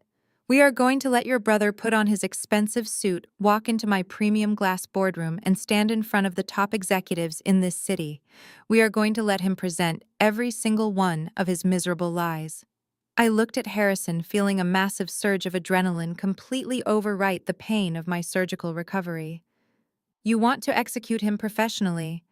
I want you to execute him, Harrison corrected smoothly. He reached across the table and closed the leather portfolio. My firm has a mandatory policy for all high-level investments. We require a rigorous on-the-spot financial due diligence review before any terms are discussed. Tomorrow morning, I am temporarily appointing you as the lead forensic auditor for the Brooks Ventures Acquisition Board. You are going to sit at the opposite end of that mahogany table. And when your brother finishes his little performance, you are going to put your evidence on the projector screen and dismantle his entire life. I stared at the encrypted files sitting on my glowing monitors. The stolen home equity loan, the offshore gambling transfers, the luxury cars and designer handbags bought with my stolen identity. My parents had told me I was a worthless spinster. They had treated me like a disposable asset. They had risked my freedom and my home just to prop up a pathetic, lazy fraud. I looked back at Harrison. He was handing me the ultimate weapon and the perfect stage to use it. There would be no screaming matches. There would be no emotional family drama. There would only be cold, hard, inescapable federal consequences. What time should I be in the boardroom? I asked, my voice completely steady. Harrison straightened his posture, buttoning his suit jacket with a look of pure anticipation. The meeting begins at exactly 10 o'clock. Dress for a slaughter, Samantha. Because tomorrow morning, we are locking the doors, and nobody from your family is walking out of this building as a free citizen. The sleek glass doors of the Brooks Ventures corporate tower slid open. Brandon Miller stepped into the expansive marble-floored lobby like a conquering king returning to claim his throne. He was wearing a brand-new tailored Italian suit that had been purchased just 24 hours ago. The crisp fabric, the silk tie, and the designer leather shoes squeaking softly against the polished stone were all paid for entirely by the fraudulent home equity loan he had illegally secured against my property. He adjusted his cuffs with a profound sense of self-importance, completely convinced that he was the next great visionary of the tech industry. Right beside him walked Monique. She did not just enter the building, she paraded into it. She was dressed head to toe in aggressive luxury, holding the exact same limited edition Hermes Birkin bag she had proudly flaunted on social media the day before. Her free hand was fully occupied by an expensive smartphone mounted on a motorized stabilizing gimbal. The bright ring light attached to the device illuminated her face as she actively live-streamed their arrival to her audience of internet strangers. "Good morning to all my beautiful followers," Monique cooed into the camera, tossing her long, meticulously styled hair over her shoulder. She spun around slowly, making sure the camera captured the towering modern architecture of the corporate lobby and the intimidating security personnel stationed at the entry gates. "We are currently walking into one of the most exclusive investment firms on the entire West Coast. My brilliant husband is about to close a massive funding round for his tech startup. I always told you guys that manifesting your reality works. When you are married to a true genius, the billionaire lifestyle just naturally follows. Drop some fire emojis in the chat if you are ready to see us secure this bag." She tilted the camera toward Brandon, who offered a practiced, arrogant smirk to the lens. He gave a casual two-finger salute to the livestream, absolutely soaking in the fake digital validation. They looked like the perfect picture of modern, unbothered success. They looked like people who had not been thrown out of a house by armed police officers just 2 nights ago. Trailing right behind the happy couple were Richard and Linda. My parents had dressed for the occasion as if they were attending a royal coronation. Richard wore a stiff, traditional business suit carrying a leather briefcase that likely contained nothing but Brandon's worthless buzzword-filled presentation documents. Linda was wearing a heavy pearl necklace and a designer dress, holding her chin so high it was a miracle she could even see the floor in front of her. They walked with the supreme, terrifying entitlement of people who believed their own twisted lies. The family of 4 approached the massive minimalist reception desk crafted from a single block of dark granite. The front desk attendant, a sharply dressed professional who had undoubtedly been briefed by executive security, looked up with a perfectly neutral, unyielding expression. "Good morning," Brandon announced, leaning his forearms against the cold granite. He spoke with the loud, booming voice of a man desperately trying to sound important. "I am Brandon Miller, the Chief Executive Officer of Next Gen Tech Innovations. We have a 10 o'clock premium pitch scheduled with the partners at Apex Horizon Capital. Let them know the founder has arrived." The receptionist typed a few keystrokes on her sleek monitor. Her face did not betray a single emotion. Yes, Mr. Miller. The Executive Acquisition Board is expecting you. I will have the senior assistant escort your party to the VIP glass boardroom on the top floor. Please wait just a moment.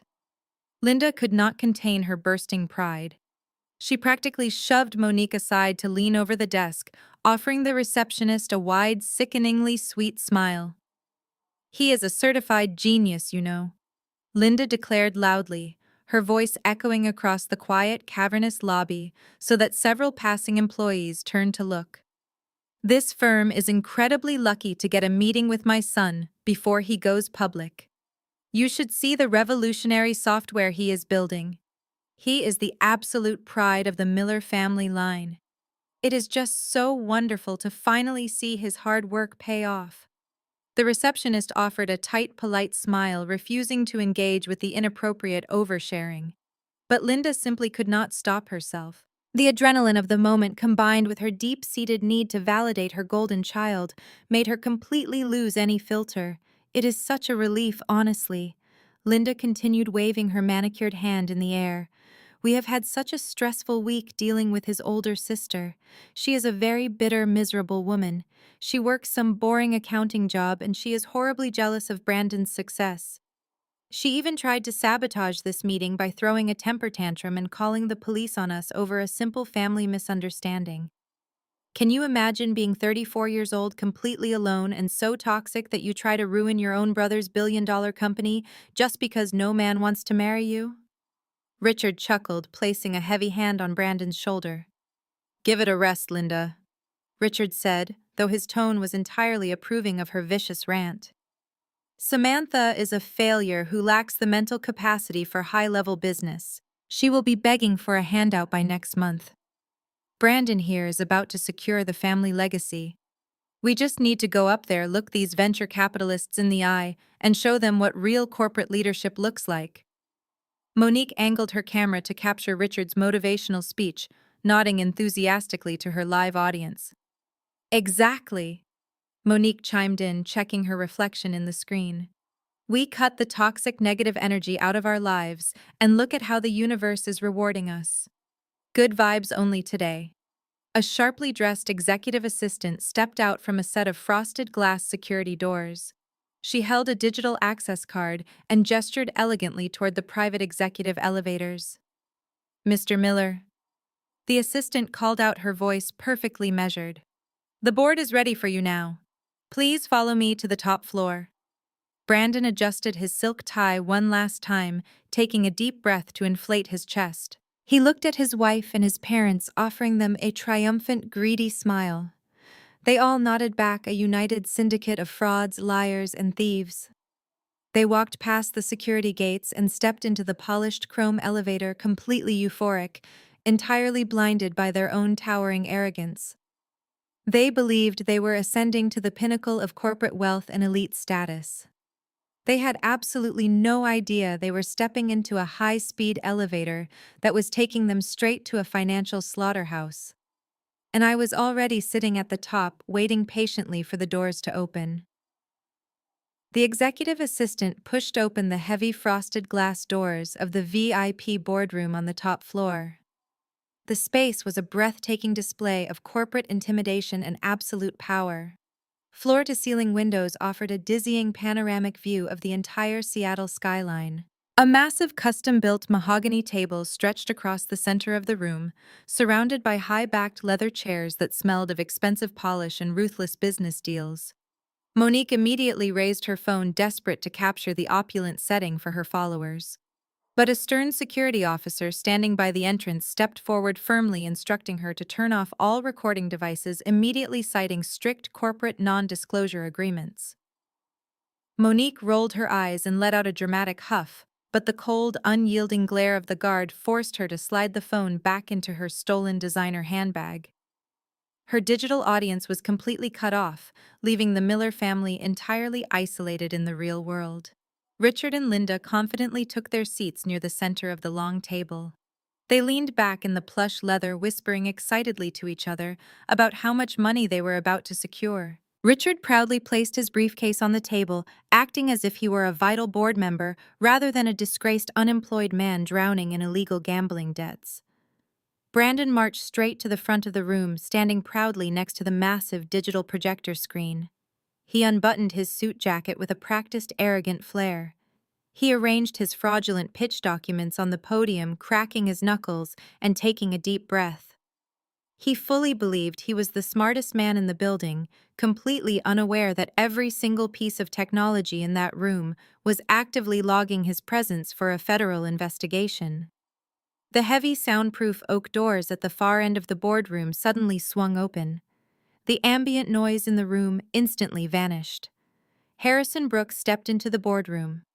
He was not wearing the charcoal suit from 2 days ago. Today he wore a razor-sharp midnight blue bespoke suit that radiated total, uncompromising authority. He walked with the slow, measured, heavy strides of a predator who had successfully cornered his prey. His face was a mask of cold, terrifying composure. Brandon looked up from his presentation notes. He squinted for a fraction of a second as his brain struggled to process the familiar face walking toward him. And then, driven by a lifetime of toxic delusion and staggering arrogance, Brandon completely misread the entire situation. A loud, obnoxious bark of laughter erupted from Brandon's throat. He genuinely believed that the man who had physically intimidated his father and thrown them out of the house was nothing more than Samantha's broke, thuggish boyfriend. Seeing Harrison in this corporate building, Brandon's twisted ego instantly formulated a pathetic narrative. He assumed Harrison was some low-level employee, a security contractor, or a desperate man who had somehow managed to hustle an interview in the same building. "Well, look who it is," Brandon sneered, stepping away from the projector and walking boldly toward the center of the room.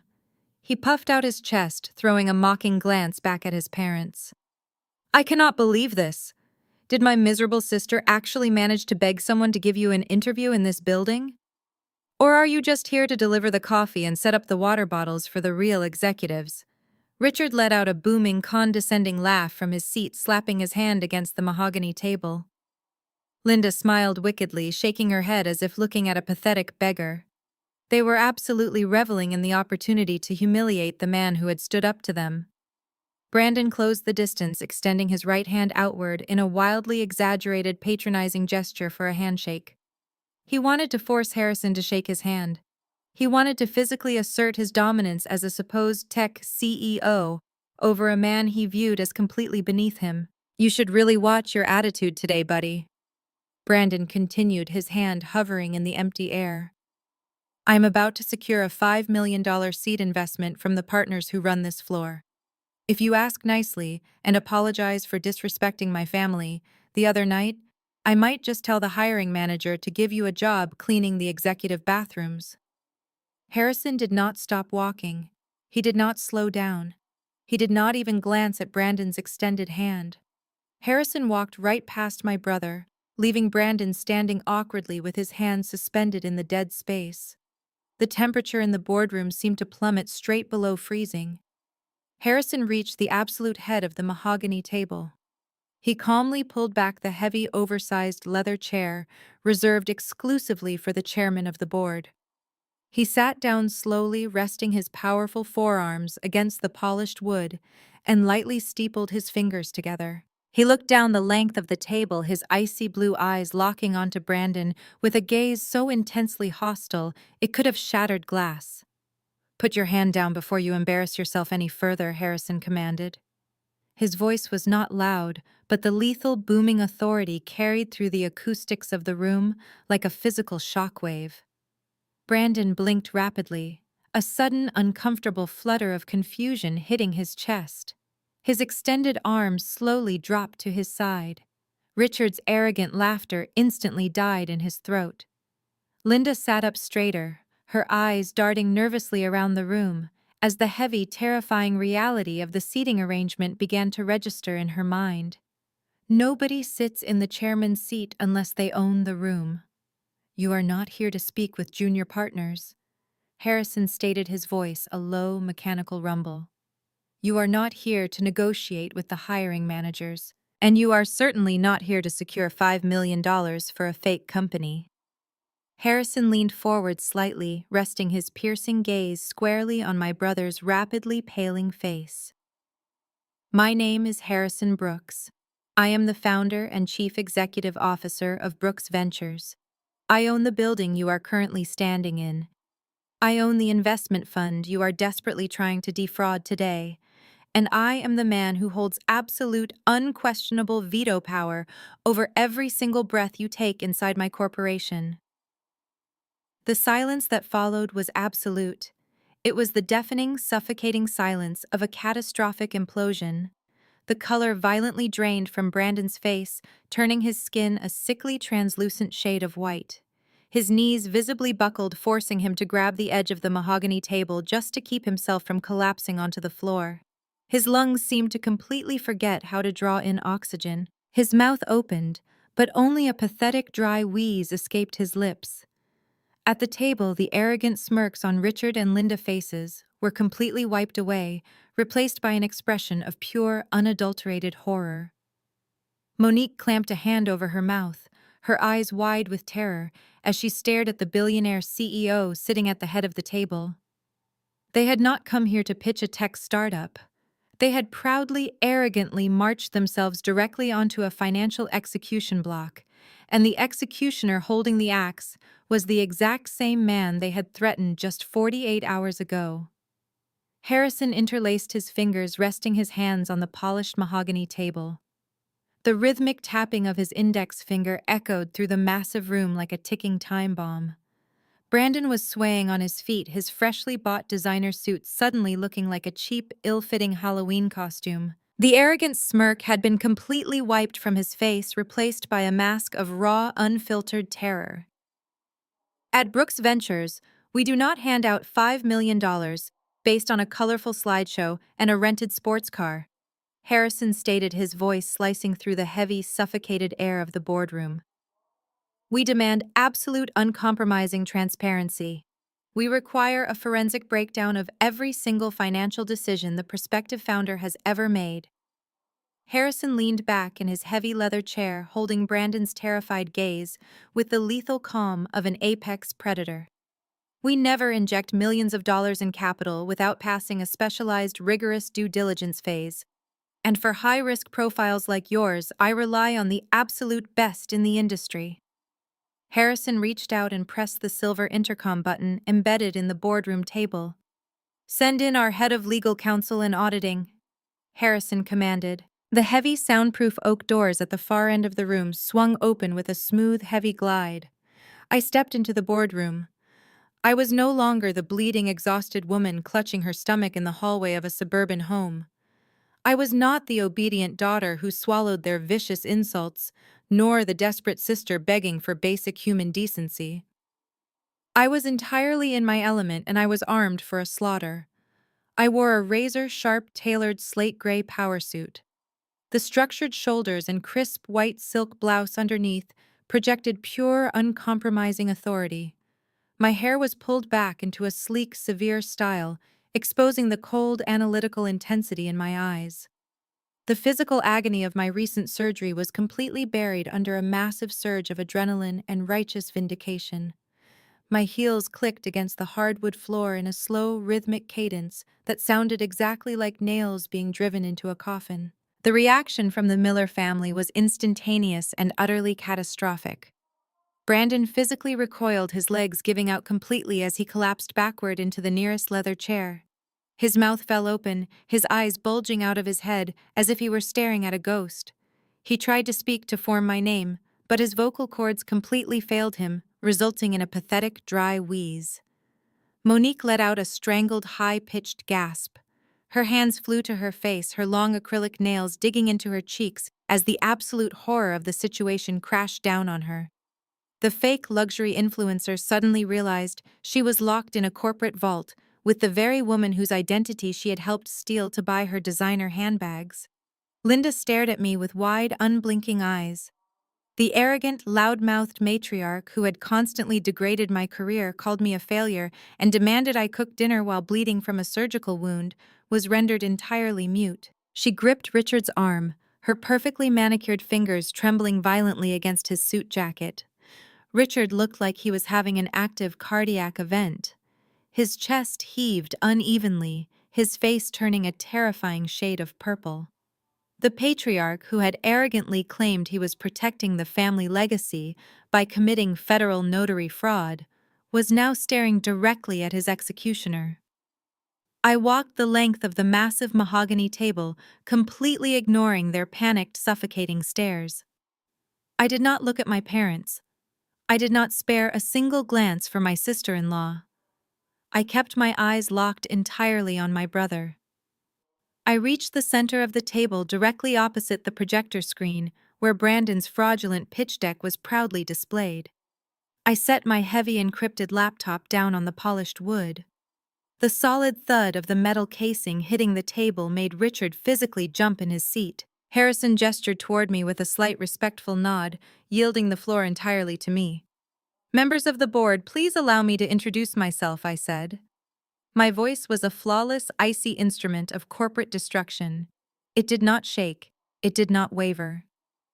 "My name is Samantha Miller. I am the Senior Financial Forensic Investigator and the Head of Due Diligence for Brooks Ventures."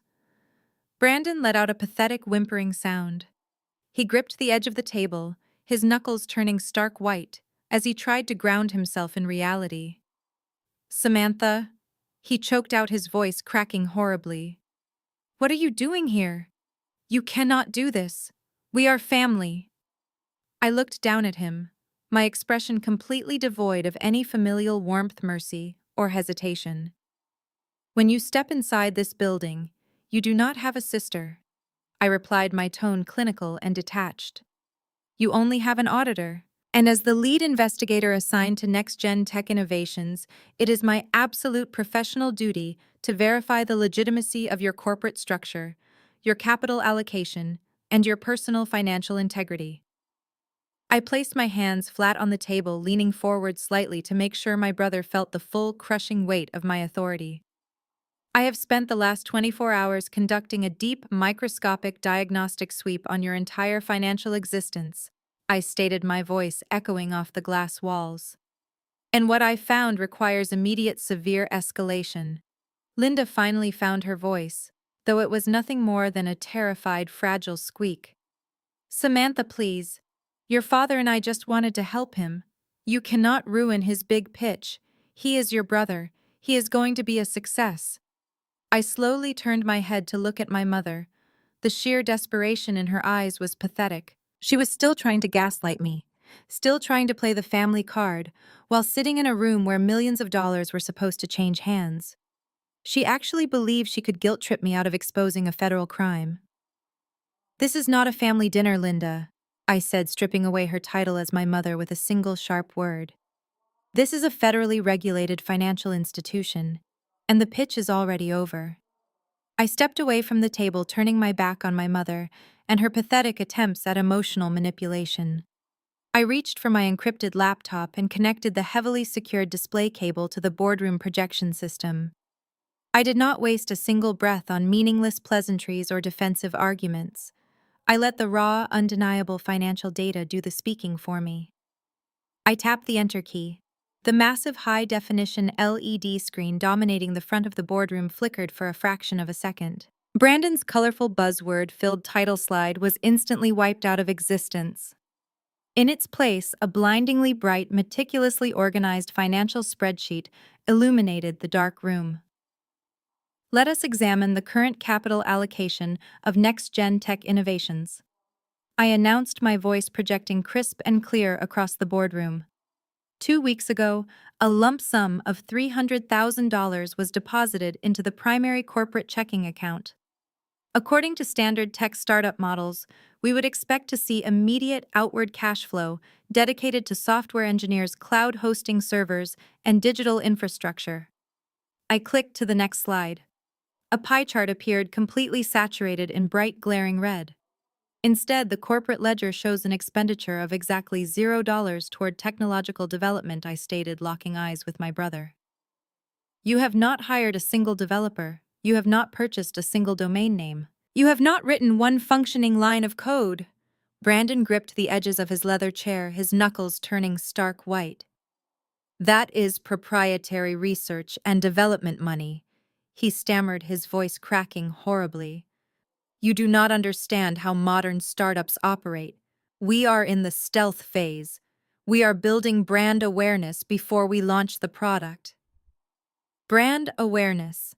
I repeated, allowing a razor-thin edge of mockery to enter my professional tone. Let us take a closer look at this highly specialized marketing strategy.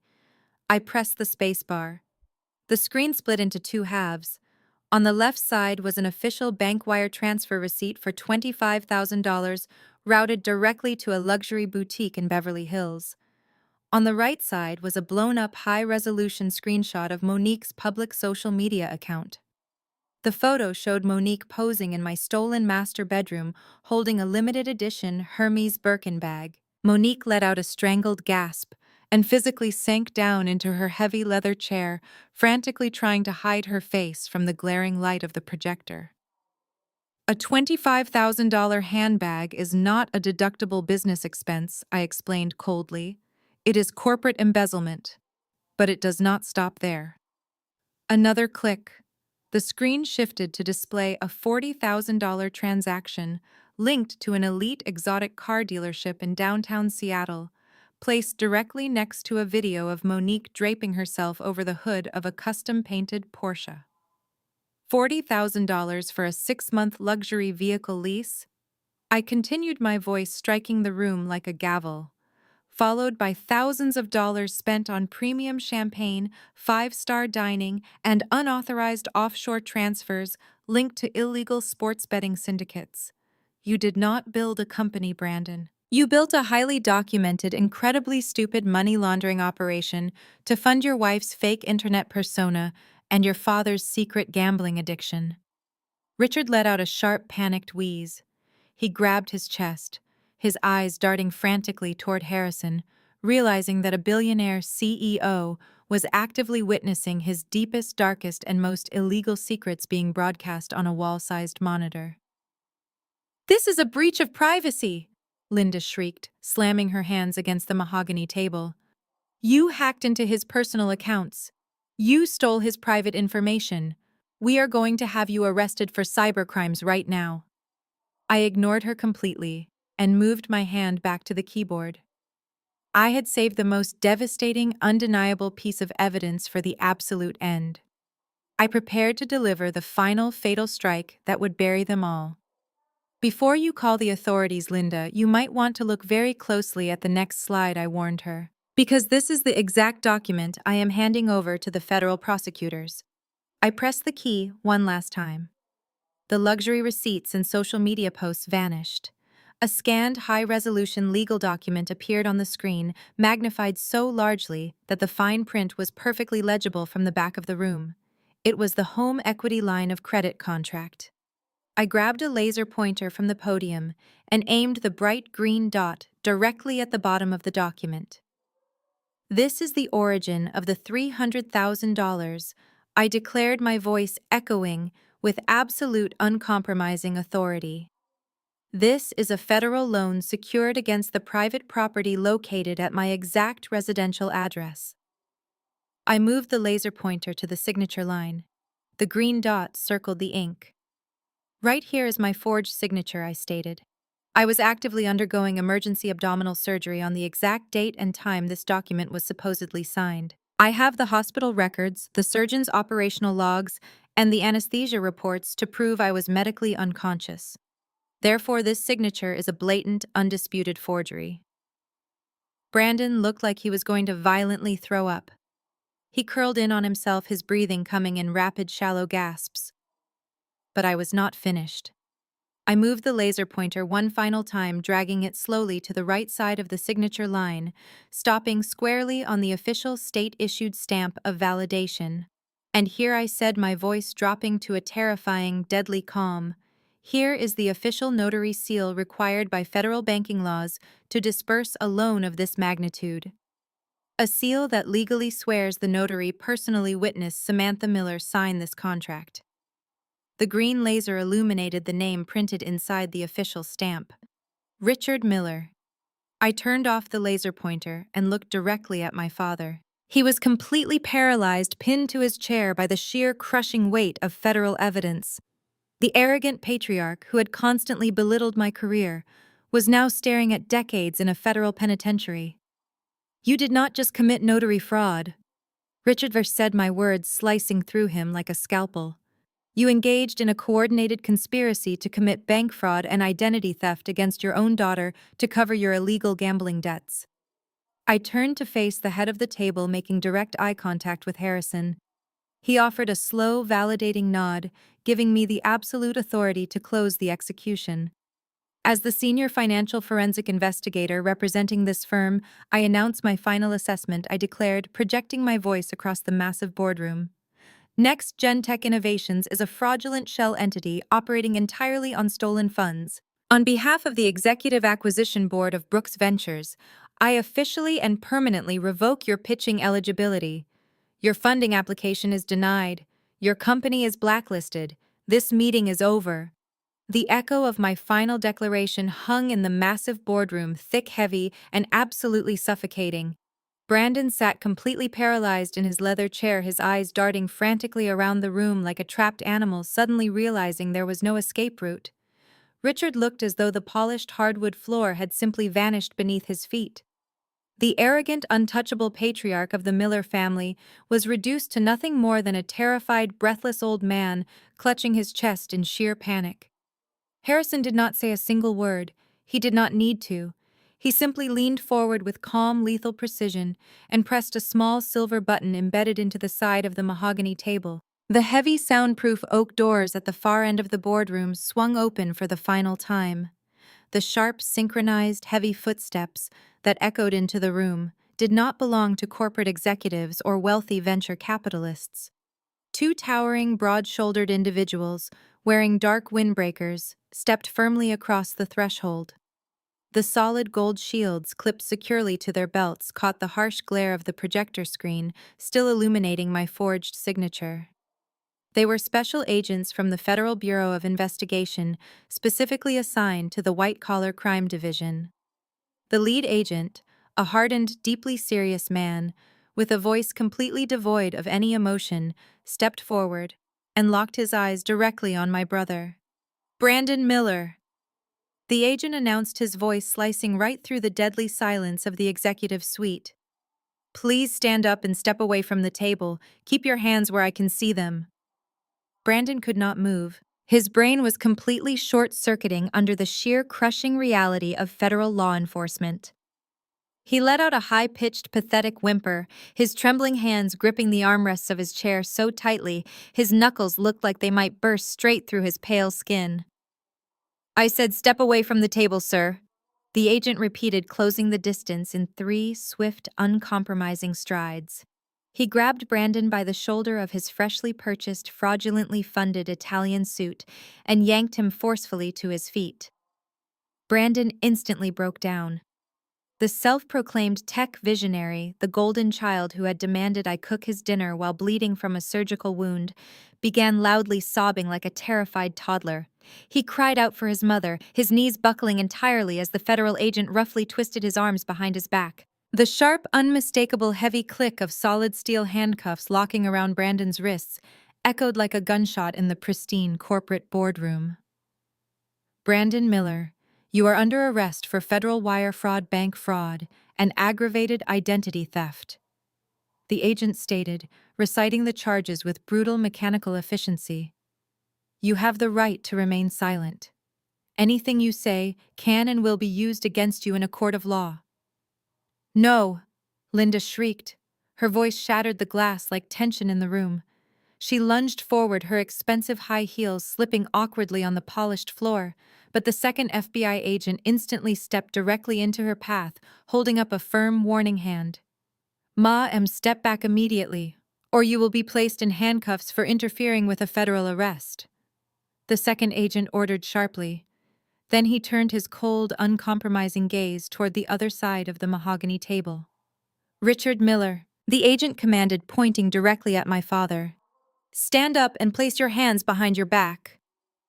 Richard tried to open his mouth, perhaps to negotiate, perhaps to offer a bribe or a hollow, pathetic explanation, But his voice completely failed him. The absolute reality of the situation had finally crushed his bloated, toxic ego into dust. He was not standing in his suburban living room bullying his obedient daughter. He was standing in a high-security corporate fortress, facing the full, terrifying wrath of the United States federal justice system. Slowly, with his hands shaking violently, Richard stood up. He offered absolutely no resistance as the cold, heavy steel handcuffs were clamped brutally tight around his wrists.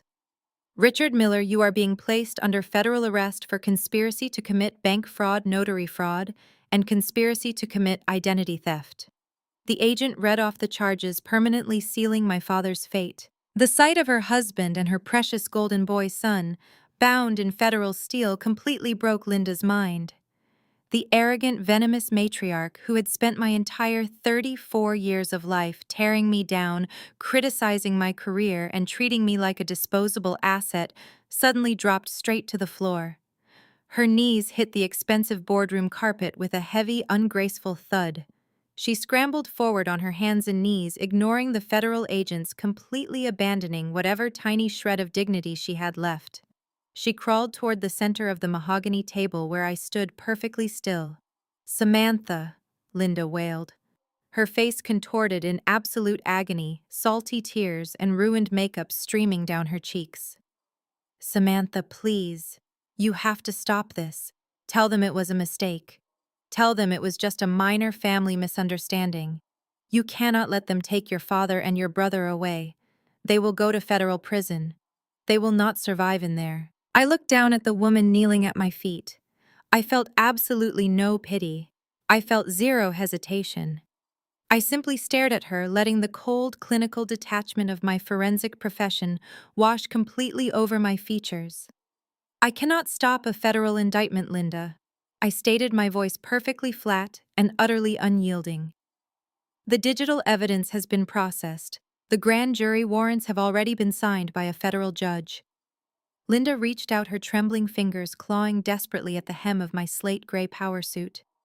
"You are their family," she screamed, her voice echoing with raw, pathetic, sickening desperation. "You have to save them. Save your father and your brother. They are your flesh and blood." I slowly reached down and firmly pried her desperate, clawing fingers off the fabric of my suit. I took a deliberate step back, putting distance between myself and her toxic presence, looking down at her with eyes as cold and unforgiving as glacial ice. "Flesh and blood do not forge federal bank documents to throw their own daughter out on the street," I replied, my voice echoing through the silent, highly secured room like a final fatal judgment. "Flesh and blood do not steal my life savings to fund luxury sports cars and illegal offshore gambling debts while I am lying unconscious on an operating table. You made your choice when you stood in my living room and told me I was nothing but a failure. Now you get to live with the exact consequences of your arrogance." I turned away from her, completely severing the bond forever. I looked at the two federal agents firmly holding the men who used to be my family. "Take them away," I instructed quietly, my tone signaling the absolute end of the discussion. The agents did exactly that. They forcefully marched Brandon and Richard toward the heavy oak doors. Brandon was loudly, hysterically sobbing, his expensive designer shoes dragging against the polished floor as he begged for a second chance that would never come. Richard kept his head bowed, thoroughly humiliated, utterly broken, and entirely unable to make eye contact with anyone in the room. The doors swung shut heavily behind them, sealing their criminal fate and taking the toxic, suffocating weight of my past away with them forever. The heavy oak doors clicked shut, severing the last physical tie between me and the men who had tried to destroy my life. The boardroom, which had just witnessed a brutal federal takedown, was completely silent, except for the pathetic, ragged breathing of my mother still kneeling on the carpet. I did not move to comfort her. I stood firmly in my place, turning my attention to the only other person left from their toxic, parasitic syndicate. Monique had retreated to the farthest corner of the room during the arrests. She was pressing her back against the floor to ceiling glass windows as if trying to physically merge with the Seattle skyline to avoid detection. Her designer handbag, the very one purchased with my stolen home equity, was clutched tightly against her chest like a protective shield. The paralyzing shock of watching her husband get dragged away in steel handcuffs finally wore off, replaced instantly by a raw, primal sense of self-preservation. She did not rush to comfort her mother-in-law. She did not ask where the agents were taking Brandon. Instead, she frantically fumbled with her smartphone. Her perfectly manicured fingers were shaking violently as she rapidly unlocked the screen. She was not calling a defense attorney. She was checking her absolute lifeline, the banking applications. I watched the exact second the reality of a federal injunction crashed down on her. Her eyes widened to comical proportions, staring at the glowing screen in sheer horror. She tapped the display frantically, refreshing the application over and over again, her breathing quickening into a panicked hyperventilation. The bold, glaring error messages were likely flashing across her display in bright red letters. Access denied. Account frozen by court order. The massive web of credit cards, the offshore routing accounts, the joint checking balances she shared with my brother, every single digital cent, had been completely locked down by the federal magistrate at my direct request. "What did you do?" Monique shrieked, looking up from her phone and glaring at me. Her voice was shrill, completely stripped of the fake cultured influencer accent she normally used for her online videos. "My cards are declining. Everything is locked out. The screen says I have zero available credit. You froze my accounts." "I did not freeze anything, Monique," I replied, my voice projecting a cold, clinical detachment. "The Federal Bureau of Investigation froze them. The assets you have been recklessly spending are classified as material evidence in an active grand jury indictment for wire fraud and money laundering. In fact, you are holding a $25,000 piece of federal evidence right now. The government will be seizing that bag along with the luxury car you leased with my stolen identity." Monique looked down at the Hermes bag in her hands as if it had suddenly caught fire. Her survival instincts, honed by years of grifting and aggressive social climbing, completely overrode any lingering attachment she had to the Miller family. She looked at the door where Brandon had just been marched away. He was no longer a tech CEO on the verge of a billion-dollar buyout. He was a federal inmate facing decades in prison and a mountain of insurmountable criminal debt. He was entirely useless to her now. Linda, who was still slumped on the floor in a state of absolute shock, reached a trembling hand toward her daughter-in-law. "Monique," Linda sobbed, her voice weak, desperate and pathetic. "We have to call a lawyer. We have to find a way to bail them out.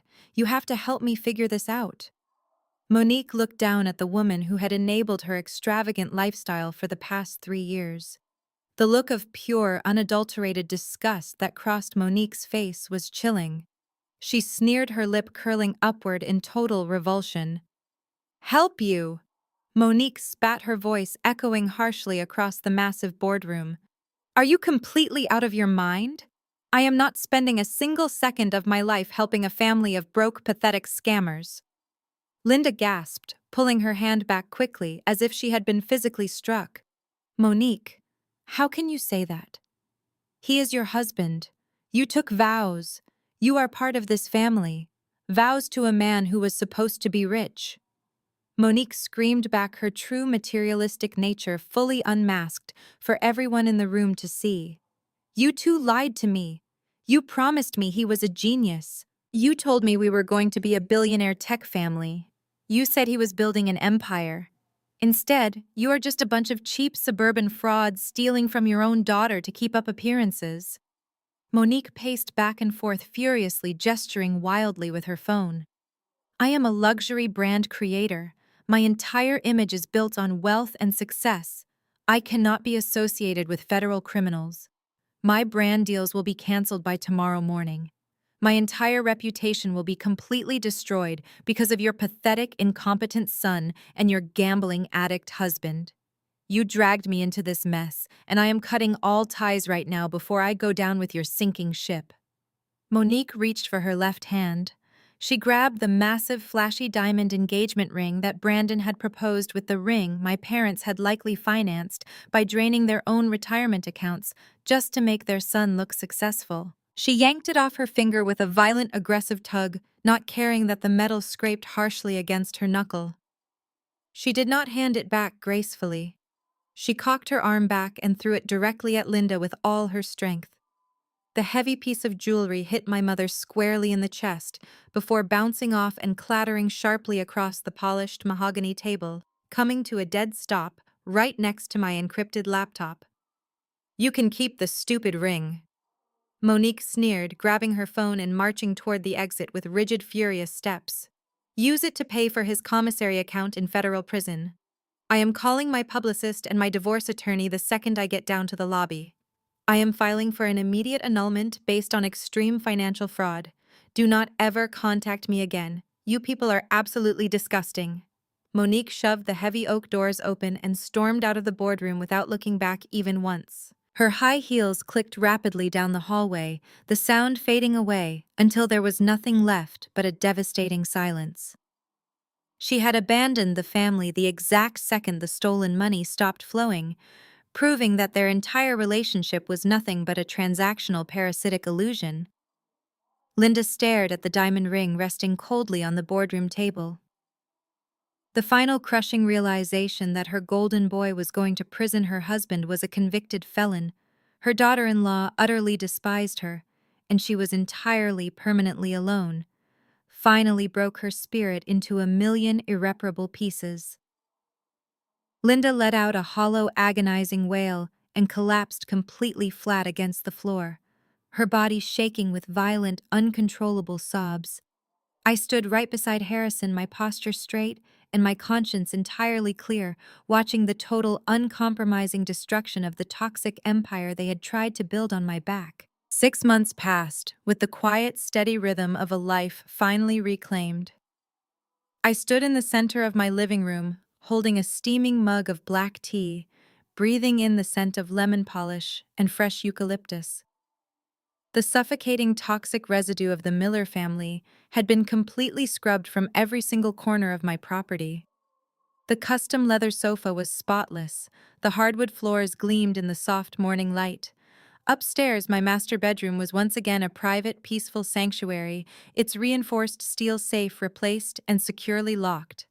There were no ring lights, no discarded video game controllers, and absolutely no voices demanding my obedience.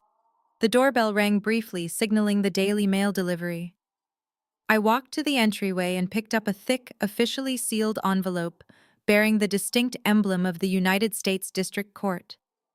I slid my finger under the flap and pulled out the final ruling. I did not need my forensic software to interpret the absolute victory printed on those pages. The judge had officially ordered the complete and total cancellation of the fraudulent $300,000 home equity line of credit. Because I had provided airtight, irrefutable evidence of federal notary fraud and identity theft, the bank was legally forced to void the contract entirely and absorb the massive financial loss. My property deed was perfectly clear. My credit score had been meticulously restored to a flawless 810. The financial chains my family had tried to permanently lock around my neck were shattered into dust. The justice system had not been kind to the architects of that fraud. Brandon and Richard were currently wearing matching federal-issued jumpsuits in a minimum security penitentiary. The prosecution had been merciless. Faced with my digital dossier, the offshore routing numbers, and the forged notary stamps, their defense attorneys had advised them to take a plea deal rather than face a brutal, highly publicized trial. They were serving back-to-back sentences for wire fraud, bank fraud, and aggravated identity theft. Brandon would spend the rest of his so-called brilliant tech career sitting in a concrete cell, stripped of his luxury suits and his monumental arrogance. Richard, the aggressive patriarch who had prioritized a fake legacy over his own daughter, was now just another inmate counting down the years. As for Linda, her reality was perhaps the most poetic justice of all. With Richard incarcerated and their financial assets completely seized to pay federal restitution, she had been ruthlessly evicted from her pristine suburban fortress. Her wealthy country club friends had blocked her number the exact second the Federal Bureau of Investigation raided her home. My mother, who had spent my entire life judging people based on their wealth and status, was now living in a cramped, mold-infested apartment in one of the most rundown neighborhoods in the city. She was surviving on a meager fixed government assistance check, entirely alone, with absolutely no golden boy left to worship. The low, powerful purr of a heavy engine broke the quiet stillness of the early evening. I looked out the front window of my fully restored living room and watched a sleek, midnight black Range Rover pull smoothly into my driveway. The headlights cut through the gathering twilight, illuminating the immaculate landscaping I had personally restored over the past few months. The heavy car door opened and Harrison Brooks stepped out onto the pristine concrete. He did not look like the intimidating corporate executioner who had dismantled my family in a glass boardroom 6 months ago. Tonight he looked relaxed, wearing a tailored charcoal overcoat and a soft cashmere sweater, his sharp features softened by a genuinely warm, admiring smile. I picked up my keys and stepped out onto the front porch, pulling the heavy oak door shut behind me. The crisp Seattle air felt incredibly refreshing against my skin. My surgical scars had healed perfectly, leaving behind nothing but smooth, unbothered strength. Harrison walked up the pathway to meet me halfway. He did not greet me like a billionaire CEO addressing his top-tier employee. The power dynamic between us had fundamentally shifted since that day in the boardroom. We had spent the last half-year dismantling complex financial frauds together, working side by side to clean out the rot in the corporate sector. We were no longer just a boss and a senior investigator. We were absolute equals, two fiercely independent individuals, bound by a profound, unshakable mutual respect. "You look absolutely stunning," Samantha Harrison said, his voice a low, steady rumble that completely grounded me. "Are you ready for dinner? I made reservations at that new waterfront place you wanted to try." I smiled a real, unburdened smile that reached all the way to my eyes.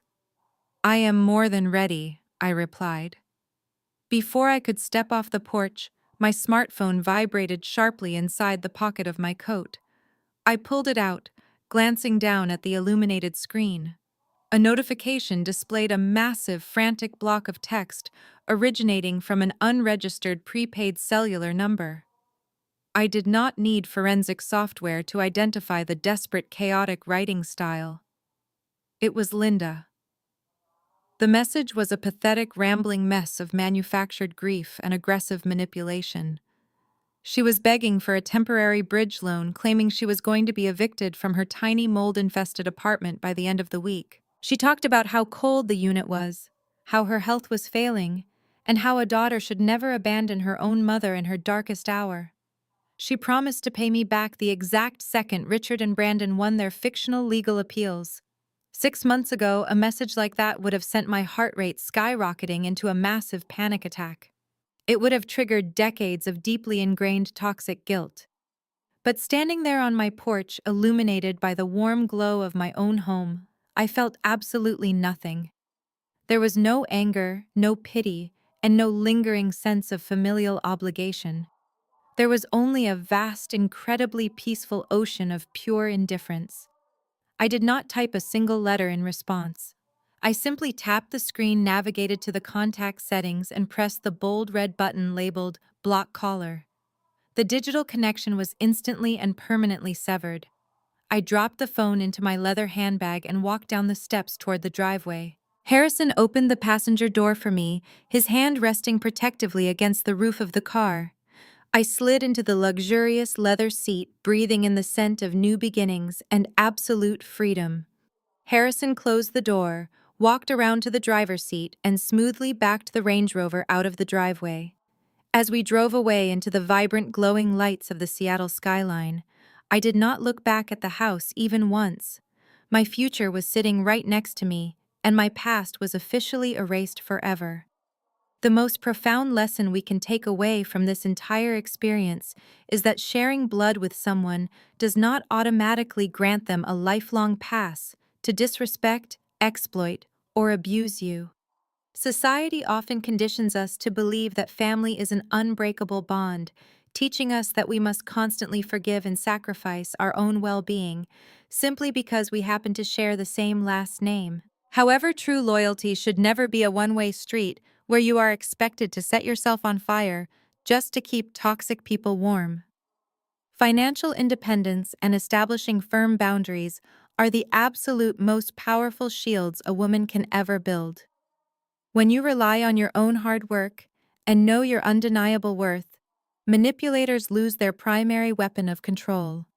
They can no longer use weaponized guilt or fear to force your submission. We are frequently taught that walking away from family members is a tragedy, but sometimes permanently severing those toxic ties is the ultimate act of self-love and survival. You do not owe your hard-earned success, your home, or your peace of mind to people who only view you as a disposable asset. True healing begins the exact moment you stop seeking validation from those who are actively committed to misunderstanding you. Creating a chosen family built on mutual respect and genuine support will always be far more valuable than maintaining a biological family built on lies and exploitation. You have the absolute right to protect your peace and completely rewrite the narrative of your own life on your own terms. If this journey gave you the courage to stand up for your boundaries against toxic relatives, please hit the like button, subscribe to the channel, and share your experiences in the comments below.